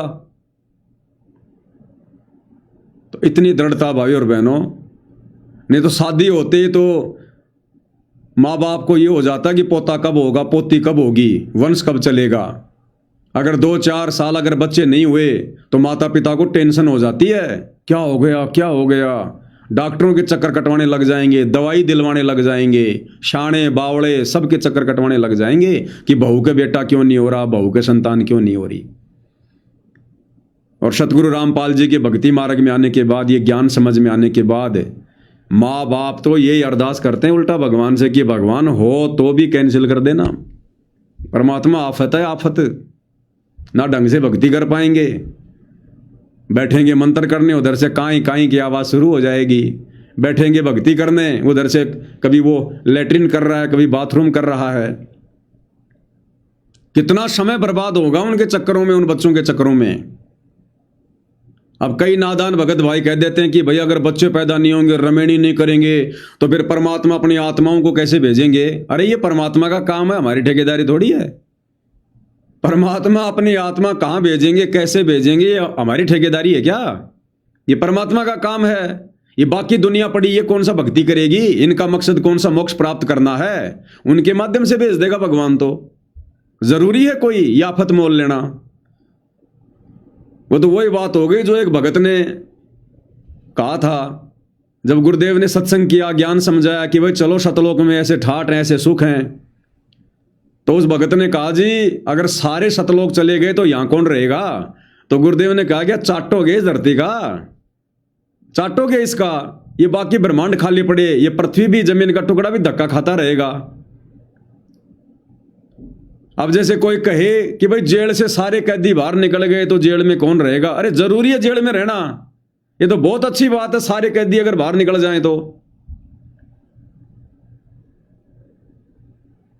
भाई और बहनों अंत में हमने ज्ञान को आधार बनाकर ये जंग जीतनी पड़ेगी। हमने हल्का होना, हल्का, हमने संस्कारों को कम करना है। अगर घर में पोता पोती हो गए तो ऑटोमेटिक संस्कार जुड़ जाएंगे, ऑटोमेटिक संस्कार जुड़ेंगे। और भगवान आते हैं संस्कार काटने। सतगुरु रामपाल जी चाहते हैं कि मैं इन आत्माओं के संस्कार काट दूं, क्योंकि वो जो आत्मा घर में आएगी कौन है? वो पिछला कोई संस्कार ही आएगा। एक लेवा एक देवा दूतम, कोई किसी का पिता नहीं पूतम, ऋण संबंध जुड़े सब नाता, अंत समय सब 12 बाटा। कोई लेने आएगा, कोई देने आएगा। तो गुरुजी चाहते हैं हमारे संस्कारों को काटना। संस्कार समाप्त किए बिना हम सतलोक नहीं जा सकते। और हम ये रमेणी फमेणी के चक्कर में जबरदस्ती अपने संस्कार बढ़ा रहे हैं। तो हम गुरुजी के मिशन के अनुकूल चल रहे हैं या गुरुजी के मिशन के विरुद्ध चल रहे हैं? ये भी तो विचार करो संस्कार बढ़ा के। अब ये ज्ञान आधार पे है भाई और बहनों, भगत के अपने बुद्धि विवेक के ऊपर है। इस मार्ग में हम किसी के ऊपर कोई दबाव, कोई प्रेशर नहीं दे सकते हैं। तो धर्मदास जी को परमात्मा ने समझा कि चाटेगा तो इस वंश का। परमात्मा बोले वंश ने क्या चाटेगा, तो पीछा छुटवा ले ऐसे बेटा, क्या करेगा इस वंश का। ये तो का खाई खुराक का पहन पोशाक का यम का करना पड़ता है, लेकिन हमारे तो रंग चढ़ रहा है। लोग के कहेंगे, फलाना के कहेगा, संतान ना हुई संपत्ति ने को लगा, कई बीमारी बांट रखी, कई रोग ला रखे का। इसको तो भगवान ने बीमारी बताया कि काल ने कई बीमारी, कई रोग लगा रखे हमारे। दूसरे लोग कहेंगे, पड़ोसी रिश्तेदार, है पोता क्यों नहीं हुआ, अरे तू दे दे, तेरा वाला दे दे ना, तेरा वाला दे दे अगर तेरे को इतनी चिंता हो रही है तो। और एक चीज का और ध्यान रखना भाई और बहनों, बहुत सारे भाई बहन ऐसे हैं जिन पे परमात्मा ने असीम रजा की हुई है, या तो जिनकी रमेणी नहीं हुई, या जिनके अंदर परमात्मा ने प्रेरणा कर रखी कि हमने रमेणी नहीं करनी, अपनी आत्मा का कल्याण करवाना है। वो तो परमात्मा की विशेष वीवीआईपी आत्मा है। अगर वो खुद ही अपने कर्म फोड़ें तो बात अलग है। दूसरा, जिनकी रमेणी हो गई लेकिन बच्चे नहीं हैं, काफी समय हो गया जिनके बच्चे नहीं है, नहीं हो रहे। हालांकि भगत ने अपनी तरफ से प्रयत्न नहीं करना चाहिए, ना डॉक्टर के पास, ना कोई जादू जंतर, कुछ नहीं, क्योंकि हमें तो पता चल गया ना, हमारे कोई संस्कार ऐसे शेष नहीं हैं, या फिर गुरुदेव भगवान ने हमारे संस्कार काट दिए हैं जिस कारण से हमारे घर में संतान उत्पन्न नहीं हो रही है। तो ये हमारे हित में है, हमारे भले में है। परमात्मा नहीं चाहते हमारे संस्कार बढ़े। अब बहुत सारे भाई बहन नादानी में क्या करते हैं, जब उनके बच्चे नहीं होते हैं तो वो सोचते हैं कि मैं मेरी बहन की बेटी ले लूं, मैं मेरी बहन का बेटा गोद ले लूं, मेरे भाई का बेटा गोद ले लूं, मेरी जमीन को कौन संभालेगा, मेरे मकान का वारिस कौन बनेगा। अगर आप सतगुरु रामपाल जी के भगत हैं और यदि आपने ये गलती कर दी, किसी रिश्तेदार का, भाई का, बहन का, यदि आपने किसी का भी बेटा अडॉप्ट कर लिया, गोद ले लिया, ये आपकी सबसे बड़ी मूर्खता होगी, सबसे बड़ी मूर्खता। समझो आपने जबरदस्ती काल के जाल में अपना पैर फंसा लिया बच्चा गोद लेके, ये सोचकर कि भाई एक बच्चा तो चाहिए, मैं पाल लूंगा। तो 1000 पाल लेगा, तो 1000 पाल लेगा, लेकिन सतगुरु रामपाल जी, परमेश्वर जी का मार्ग इस बात की इजाजत नहीं देता। अगर परमात्मा ने बच्चे देने होते तो क्या तेरे को नहीं दे देता? उसके घर में बच्चों की कमी है क्या? जब वो तेरे रिश्तेदारों को दे रहा है जो भक्ति के निकट नहीं है, तेरे भाई को दे रहा है जो भक्ति के निकट नहीं है, और तू भक्ति कर रहा, तेरे भाग में ना हो तो दे दे परमात्मा, लेकिन वो फिर भी नहीं दे रहा, तो कारण होगा ना, तुझे परमात्मा फंसाना नहीं चाहता। तुझे क्या अटक गया क्या है? कहां तक अटका, कहां तक था? वो जो बता रहे हो ना, वो बच्चों के बारे में, आप तो चाहे लाख पार लोगे।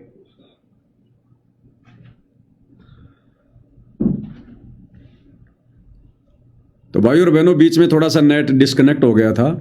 तो कहने का मतलब है, आप तो लाख बच्चे पाल लोगे, लाख है, लेकिन सतगुरु रामपाल जी, परमेश्वर जी की मर्यादाओं के खिलाफ हो जाएगा यदि गुरुदेव ने आपको संतान नहीं दी है, और यदि आपने जबरदस्ती किसी का बच्चा गोद ले लिया तो। और यदि आपने किसी का बच्चा गोद ले रखा है, आपको नहीं पता था इस बात का, और यदि वो बेटा या बेटी भक्ति पर लग गया है तो अच्छी बात है। और उसके लिए भी गुरुदेव भगवान के हिसार जेल से बाहर आने के बाद एक बार उनसे प्रार्थना जरूर कर लेना कि परमेश्वर दास ने ये गलती कर दी, ये परमात्मा इसे अपने पास रखूं या फिर वापस लौटा दूं। और आपने किसी का बेटा बेटी गोद ले लिया और वो भक्ति नहीं करना चाहता है, भक्ति पर नहीं लगना चाहता है, आनाकानी करता है, उसे वापस कर दो, वापस कर दो उसे। जब ये संपत्ति हमारी नहीं है तो हम भला किसको इसका वारिस समझेंगे? हम जबरदस्ती किसको वारिस बना देंगे? हम ठेकेदार हैं संपत्ति के। तो ये गलती भाई बहन बिल्कुल भी ना करें, ध्यान रखना। गुरुदेव भगवान हमारे संस्कार काटना चाहते हैं, बढ़ाना नहीं चाहते। यदि हम ऐसी गलती करके जबरदस्ती संस्कारों को बढ़ाएंगे तो ये हमारी सबसे बड़ी गलती होगी, सबसे बड़ी मूर्खता होगी। ये तो बहुत बड़ी रजा, बहुत बड़ी मेहर है सतगुरु रामपाल जी की, जो आपके संतान नहीं है। आप पूर्व जन्म जन्मांतरों की अच्छी आत्मा हैं, जो आपने किसी का खाया नहीं या आपका किसी ने नहीं खाया, जिस कारण से आपका किसी के साथ कोई लेन देन नहीं है, आप किसी के कर्जदार नहीं है, आपका कोई कर्जदार नहीं है। इस प्रकार की आत्माओं को सतगुरु रामपाल जी ने बहुत ही अच्छी आत्मा बताया है, जिनके घर में संतान नहीं है। अगर वे आत्माएं आजीवन मर्यादा में रहकर, गुरु वचन पर रहकर भक्ति पर लगी रही, उनका तो सीधा सतलोक में वास है, सतलोक में। तो ऐसी गलती भाई और बहनों, किसी का बच्चा गोद लेने की, सतगुरु रामपाल जी की भक्ति मार्ग से जुड़ने के बाद में शौपन में भी गलती मत करना, शौपन में भी। फिर आगे क्या बताया गुरुदेव भगवान ने? परमात्मा बोले ठीक है, तेरे को मैं अपना बच्चा, अपना हंस भेजूंगा, और आज से 1 साल के बाद तेरे घर में पुत्र उत्पन्न होगा, उसका नाम चूड़ामणि रखना। उस समय बताते धर्मदास की उम्र 80 साल की हो चुकी थी और आमनी देवी व्रत हो लिए थे।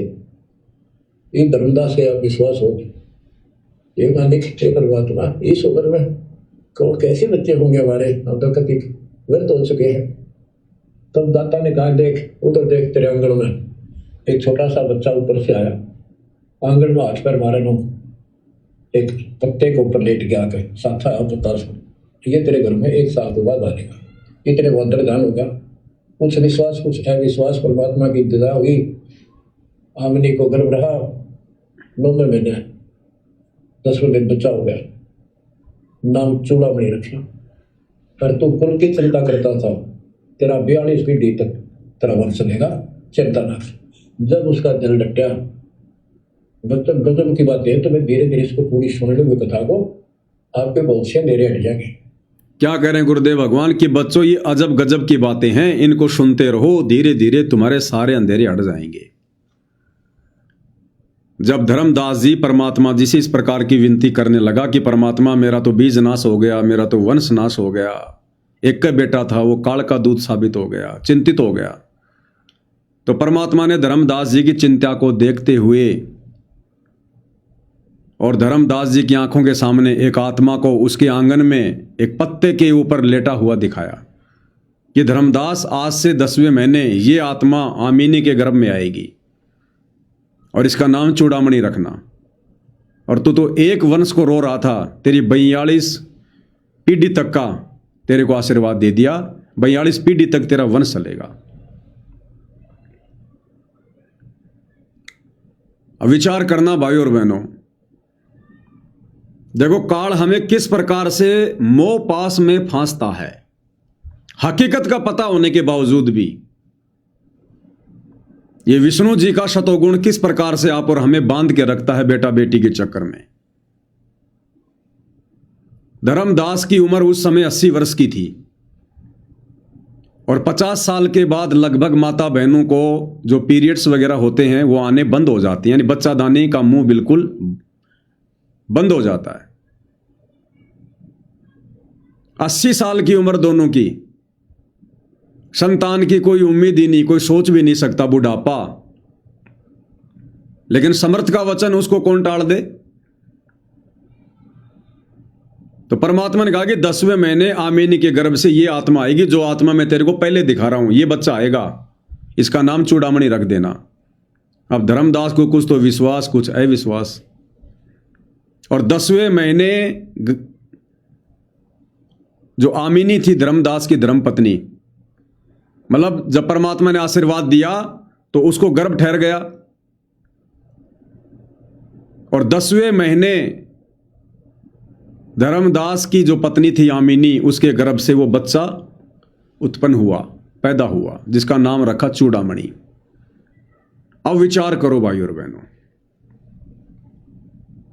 जो बच्चा उस घर में पैदा हुआ, ना तो वो आमीनी देवी का और ना वो बच्चा धर्मदास का, क्योंकि उन दोनों के तो बच्चा उत्पन्न करने की अब बिल्कुल भी हैसियत नहीं थी। उस उम्र में बच्चे पैदा नहीं हो सकते थे बिल्कुल भी, लाख कोशिशों के बावजूद भी।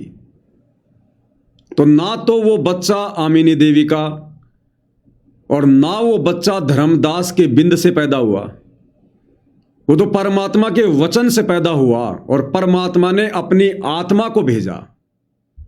लेकिन उस परिवार में आने के कारण उन दोनों का उस बेटे में और जबरदस्त मोह हो गया। आमिनी भी समझ रही है मेरा बेटा मेरा बेटा मेरा बेटा, धर्मदास भी समझ रहा मेरा बेटा मेरा बेटा मेरा बेटा, जबकि ना वो बेटा असल में आमिनी का और ना वो बेटा असल में धर्मदास का। आंखों देखने के बाद भी ये स्थिति भाइयों और बहनों आप और हम सब की है। अरे हम 2 कोड़ी के कूतरू, 2 कोड़ी के जीव, हमारी क्या औकात है हम बच्चा पैदा कर दें, क्या औकात हम बच्चा पैदा कर दें। ये परमात्मा के वचन से आत्माएं गर्भ में आती हैं। परमात्मा ने आत्माओं के संस्कार बनाए होते हैं, उनके वचन से संस्कार के चलते ये आत्माएं गर्भ में आती हैं, परिवार में आती है, बेटा बेटी के रूप में आती हैं। हम तो खुद उस कबीर भगवान के बच्चे हैं, हम तो खुद उस कबीर परमात्मा के बच्चे हैं।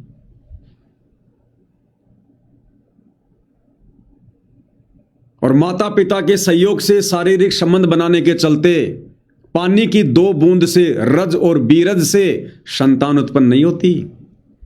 ये तो केवल परमात्मा जी ने लोक दिखावे के लिए माता पिता को निमित्त बनाया हुआ है। गर्भ में जो आत्मा आती है वो ना तो जो है पुरुष के उन शुक्राणु से आती है और ना ही मादा के शुक्राणु से आती है, उनसे आत्मा नहीं बनती है। अरे विचार करो, आत्मा कौन पैदा करता है? जितनी आत्मा पैदा करनी थी कबीर भगवान ने सतलोक में एक बार ही कर दी, उसके बाद फिर परमात्मा ने आत्मा उत्पन्न नहीं की। तो आत्मा तो परमात्मा उत्पन्न करता है। एक लड़का लड़की शारीरिक संबंध बना के शादी करके और आत्मा उत्पन्न कर देंगे क्या? वो तो पहले से उत्पन्न हो चुकी हैं। हम सब उस कबीर भगवान सतगुरु रामपाल जी की आत्मा हैं, हम सब उनके बेटा बेटी हैं। हम काहे के बेटा बेटी पैदा कर देंगे? और वो आत्मा शरीर में आती कैसे है? शारीरिक संबंध बनाने मात्र से कोई बच्चा पैदा नहीं होता, कोई आत्मा नहीं होती। ये तो परमात्मा ने साइंस की दृष्टि से हीट एंड ट्रायल वाला ये मेथड बना रखा है। परमात्मा ने बताया स्त्री के गर्भ में आत्मा कैसे आती है। जब परमात्मा ने संस्कारवश किसी के गर्भ में बेटा या बेटी भेजनी होती है आत्मा, तो जैसे आपने कोई फल खाया, परमात्मा उस फल के अंदर आत्मा को प्रवेश कर देता है। और जैसे उस स्त्री ने फल खाया, वो आत्मा उस फल के माध्यम से उसके गर्भ में जाती है। और दुनिया को लगता है कि इनकी शादी हो गई और इनके शारीरिक संबंध बनाने के चलते आत्मा उत्पन्न हुई है, बेटा बेटी उत्पन्न हुआ है। नहीं, जैसे सुखदेव ऋषि तोते का शरीर छोड़कर सूक्ष्म रूप बनाकर जब वेद व्यास की धर्मपत्नी ने जम्भाई ली, मुंह खोला, उसी समय सूक्ष्म रूप बनाकर वो आत्मा उसके गर्भ में पहुंच गई और 12 साल तक बैठा रहा। हम गेहूं खा रहे हैं और कोई वस्तु खा रहे हैं, कोई फल खा रहे हैं, तो परमात्मा इस प्रकार से उन आत्माओं को गर्भ में भेजता है। ये तो विज्ञान का तरीका है कि भैया आदमी के शुक्राणु ज्यादा हैं तो लड़का हो गया, स्त्री के शुक्राणु ज्यादा हैं तो लड़की पैदा हो गई। ये तो साइंस का तरीका है, जो अध्यात्म से लाखों कोस दूर बैठी है साइंस से। ये तो इन वैज्ञानिकों के तौर तरीके हैं। जब ये साइंस नहीं थी, वैज्ञानिक नहीं थे, उस समय भी तो बच्चे उत्पन्न हो रहे थे, उस समय भी तो गर्भ से बेटा बेटी उत्पन्न हो रहे थे। उस समय कौन बता रहा था कि किसके ज्यादा शुक्राणु है, किसके थोड़े शुक्राणु हैं? उस समय कौन बता रहा था?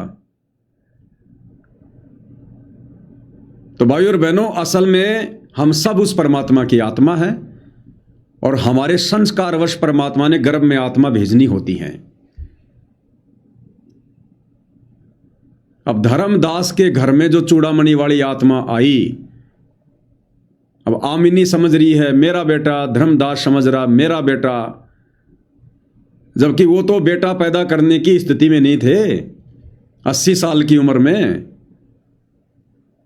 तो आत्मा भेजी किसने? परमात्मा ने। तो आप और हमारे घरों में जो बेटा बेटी हैं, पोता पोती हैं, हम इस चक्कर में ना पड़े कि हमने पैदा कर दिए, और ये भी गलती ना करें कि ये हमारे हैं। अगर ये हमारे हैं तो आज से पहले कहां थे? बताओ जरा इनका बायोडाटा। ये बेटा बेटी आज से पहले कहां थे? और हमारी आंखों के सामने मर जाते हैं। अगर हमारे थे तो हमारे साथ रहते ना। क्यों मर गए हमारी आंखों के सामने? क्यों मर जाते हैं? और मरने के बाद फिर ये कहां जा रहे हैं? इनको पकड़ लो ना कि नहीं भाई तू तो मेरा है, मैंने पैदा किया है। कहां जाएगा? पकड़ लो ना। देखे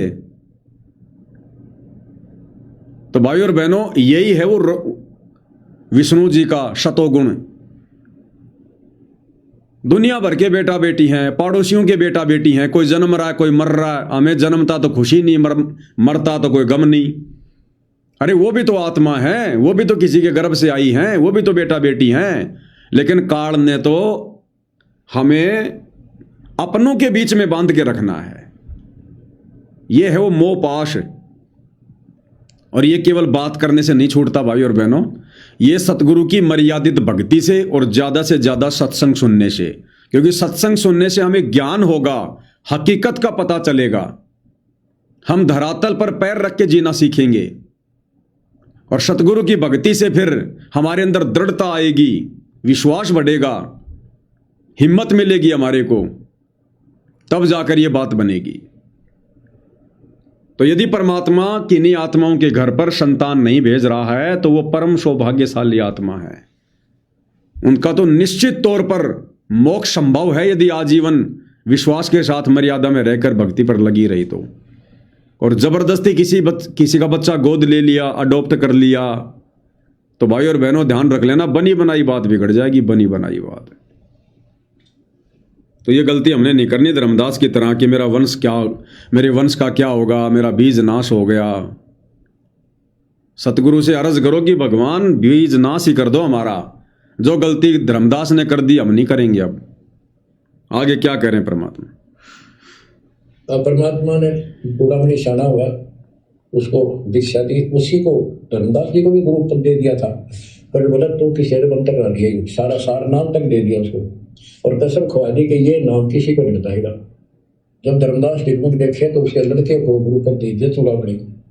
केवल 5 नाम, ये 7 में से 5 बीच बीच के दिए, और बेटा इसी को तू आगे देता रहे, तेरे गुरु पद दे दिया। परमात्मा की कोशिश थी ये मंत्र करते रहेंगे, इनको मनुष्य मिलते रहेंगे, भगवान की आस्था बनी रहेगी, कुछ लाभ होते रहेंगे।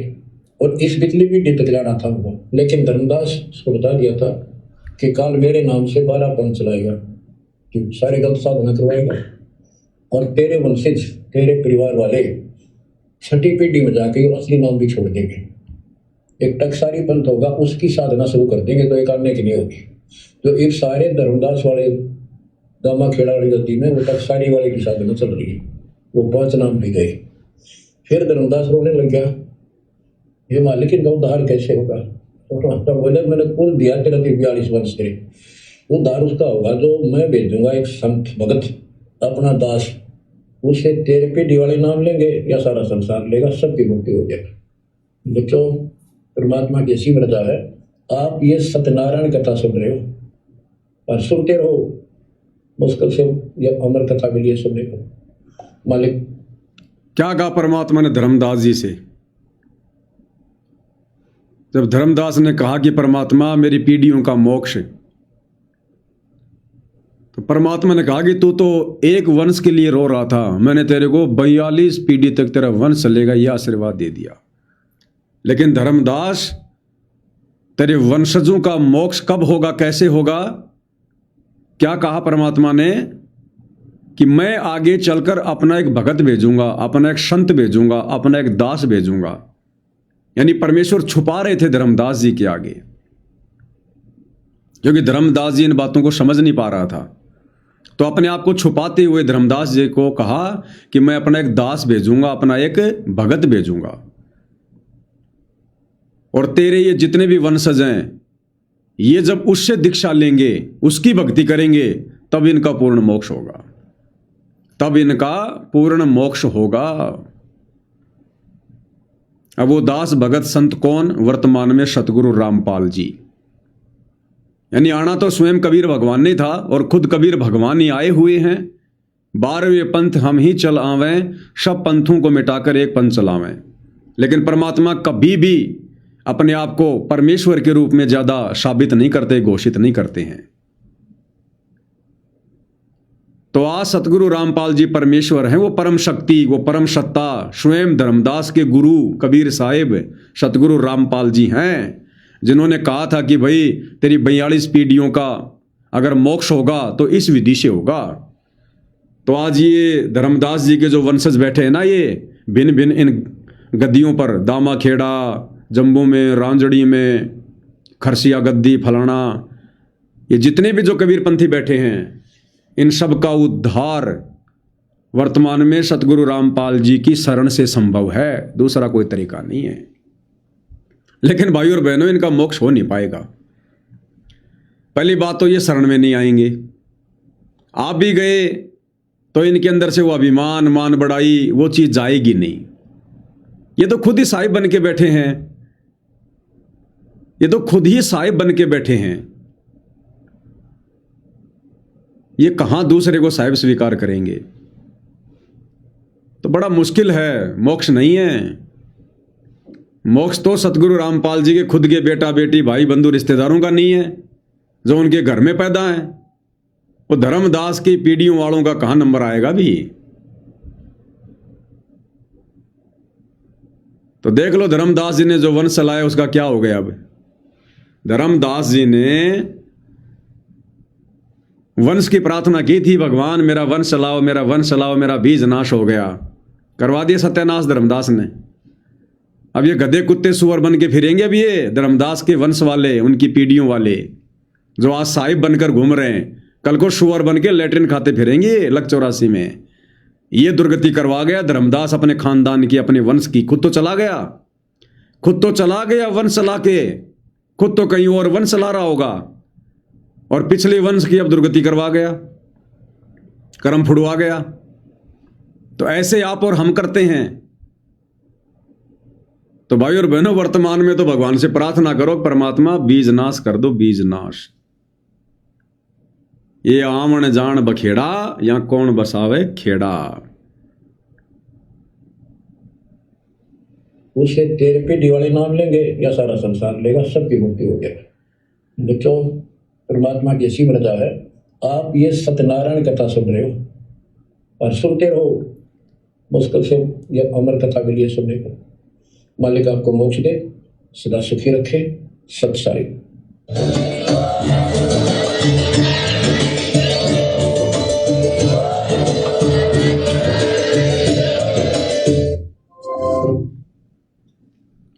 तो भाई और बहनों, आदरणीय धर्मदास जी की कथा के माध्यम से आप और हमें बहुत सी जानकारी मिल रही है। भक्ति मार्ग पर बने रहने के लिए, दृढ़ता के लिए, विश्वास के लिए धर्मदास जी के माध्यम से परमात्मा हमें यही समझाना चाहते हैं कि जो कमी धर्मदास ने दिखाई भक्ति मार्ग पर, वो कमी हम पिछली पीढ़ी वाले भक्तों ने नहीं दोहरानी है। हमने इन कथाओं से, इस इतिहास से शिक्षा लेनी है, नादानी नहीं करनी है जो धर्मदास जी ने की। तो धर्मदास जी की कथा सुनाने का यही मकसद है। तो धर्मदास जी की कथा अभी जारी है, 1-2 एपिसोड और होंगे, तो उनमें भी परमेश्वर हमें क्या कुछ शिक्षा देंगे वो हम आगे जानने का प्रयास करेंगे। अब हम वीडियो के लास्ट में पूज्य गुरुदेव भगवान की एक शब्द के साथ में महिमा करेंगे।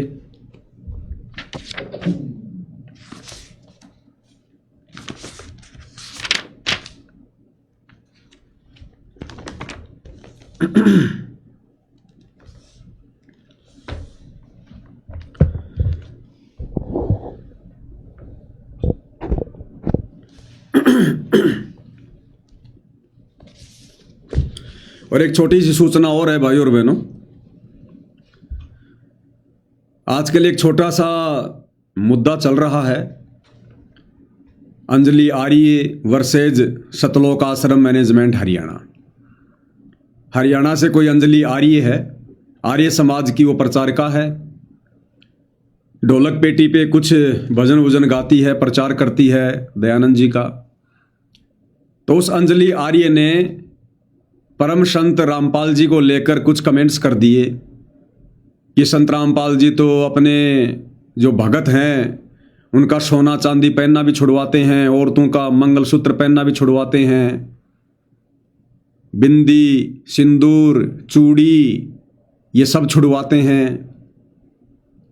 और दूध वाली खीर से अपने भक्तों को नहला, मतलब दूध वाली खीर से नहाकर उसकी दूध से खीर बनाकर, सॉरी क्या बोल गया मैं भी, देखो मतलब संत रामपाल जी पहले दूध से नहाते हैं, मतलब नहाते थे, फिर उस दूध से खीर बनाई जाती थी और वो खीर फिर उनके भक्तों को खिलाई जाती थी। तो इस प्रकार की बातें उस अंजलि आर्या बहन ने की हैं। इस बात को लेकर सतलोक आश्रम से जुड़े भाई बहनों में, माता बहनों में बड़ा गजब का रोष है, गुस्से से लाल हो रखी हैं और तरह तरह की बातें कर रही हैं, सोशल मीडिया पर वीडियो डाले जा रहे हैं, हम उसके ऊपर मुकदमा करेंगे, ये करेंगे, वो करेंगे। तो मैंने वो वीडियो देखा, अंजलि आर्य का भी देखा, और उधर से जो सतलोक आश्रम की माता बहनें हैं जिन्होंने शींग बिल्कुल पहना रखे हैं, चेहरा लाल है। तो दास कल के लाइव में परमात्मा जी के आशीर्वाद से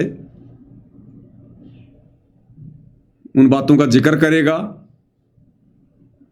और कल के वीडियो के माध्यम से आप सत्सेवक भाई बहनों को और दृढ़ विश्वास हो जाएगा कि सतलोक आश्रम मैनेजमेंट से जुड़े भाई बहन, इनके भेजे में, इनकी बुद्धि में सतगुरु रामपाल जी के ज्ञान का एक टपका भी नहीं समाया, टपका भी। वो अंजलि आर्या इन सतलोक आश्रम वालों से लाख गुना अच्छी ज्ञानी है, बशर्ते उसके पास में शास्त्र अनुकूल भक्ति नहीं है, परंतु ज्ञान के मामले में, विद्वता के मामले में इन सतलोक आश्रम वालों से वो कई गुना ऊपर है। और भैया परमात्मा की आत्मा है, ना जाने परमात्मा कब हाथ पकड़ ले, कौन सी बड़ी बात है। लेकिन सतगुरु की शरण में आने के बाद सतलोक आश्रम से जुड़े भाई बहनों के भेजे में सतगुरु रामपाल जी का तत्व ज्ञान 1% भी नहीं समा पाया, 1% भी। ये आपको कल के लाइव में भली बात आपको दिखाएंगे, आपको समझाएंगे। बंदी छोड़ सतगुरु रामपाल जी परमेश्वर जी की जय हो। मेरे साधो भाई सब जग भूल्या पाया, मेरे साधो भाई सब जग भूल्या पाया। गुरुदेव भगवान कह रहे हैं कि जब जब मैं इस पृथ्वी पर आता हूं सतलोक से चलकर, और जब मैं यहां पर लोगों से बात करता हूं भगवान के बारे में, भक्ति के बारे में, तो यह किसी को कुछ पता नहीं होता है। मेरे साधो भाई सब जग भूल्या पाया, मेरे साधो भाई सब जग भूल्या पाया। इसी भूल में ब्रह्मा भूल्या जिसने वेद सरसाया, इसी भूल में ब्रह्मा भूल्या जिसने वेद सरसाया। वेद पढ़ वो पंडित भूल्या भेद मर्म ना पाया, मेरे साधो भाई सब जग भूल्या पाया, मेरे साधो भाई सब जग भूल्या पाया। इसी भूल में विष्णु भूल्या जिन वैष्णव धर्म चलाया, इसी भूल में विष्णु भूल्या जिन वैष्णव धर्म चलाया। तीर्थ व्रत का बांध महात्म बहुविध जीव फसाया, मेरे साधो भाई सब जग भूला पाया मेरे साधो भाई, सब जग भूला पाया। इसी भूल में शंकर भूल्या जिन भिक्षुक पंथ चलाया, इसी भूल में शंकर भूल्या जिन भिक्षुक पंथ चलाया। सिर पर जटा हाथ में खप्पर, ये घर घर अलख जगाया मेरे साधो भाई, सब जग भूला पाया मेरे साधो भाई, सब जग भूला पाया। इसी भूल में भूले मच्छंदर जिन सिंगल दीप बसाया, इसी भूल में भूले मच्छंदर जिन सिंगल दीप बसाया। विषय वासना के वश होकर अपना योग नसाया मेरे साधो भाई, सब जग भूला पाया मेरे साधो भाई, सब जग भूला पाया। इसी भूल में मोहम्मद भूल्या जिन न्यारा ये धर्म बनाया, इसी भूल में मोहम्मद भूल्या जिन न्यारा ही धर्म बनाया। पर तिरिया संग फिरे बरमता, लिंग और मूछ कटाया मेरे साधो भाई, सब जग भूला पाया मेरे साधो भाई, सब जग भूला पाया। कहें कबीर सुनो भाई साधो, इस भूल का मर्म न पाया, कहें कबीर सुनो भाई साधो, इस भूल का मर्म न पाया। जिसने पा गया भेद भूल का वो गर्भवास नहीं आया मेरे साधो भाई, सब जग भूला पाया मेरे साधो भाई, सब जग भूला पाया। तो भाई और बहनों, आप और हमारा ये परम सौभाग्य जो हमें इस भूल का भेद समझ में आ गया, जिस भूल का भेद, जिस भूल का मर्म आज ये पूरी दुनिया नहीं समझ पा रही, और इसी काल की भूल भुलैया में जो भूल काल ने डाल रखी है तीनों गुणों के माध्यम से, आज हमें गुरुदेव भगवान ने सत्ज्ञान देकर अपनी शरण में लेकर हमारी बुद्धि खोलकर हमें इस भूल से बाहर निकलने का मार्ग बता दिया। यानी आप और हमें गुरुदेव भगवान ने इस भूल से बाहर निकाल दिया। अब यदि हम जानबूझकर इस भूल में फंसना चाहें तो भाई और बहनों फिर आप और हमारी अपनी कमजोरी रहेगी। तो समझदार आत्मा तो अब इस भूल में फंसेगी नहीं, बाकी नासमझ का भाई कुछ कह नहीं सकते। तो भाई और बहनों, आज की सत्संगति में गुरुदेव भगवान के आशीर्वाद से केवल इतना ही। कल फिर परमेश्वर की महिमा में उपस्थित होंगे। तब तक गुरुदेव भगवान हम सबको आज्ञा दे, आशीर्वाद दे, सद्बुद्धि दे, हमारा मार्गदर्शन करे, भ्रम ने भटकने से बचाए। बंदी छोड़ सतगुरु रामपाल जी परमेश्वर जी की जय हो।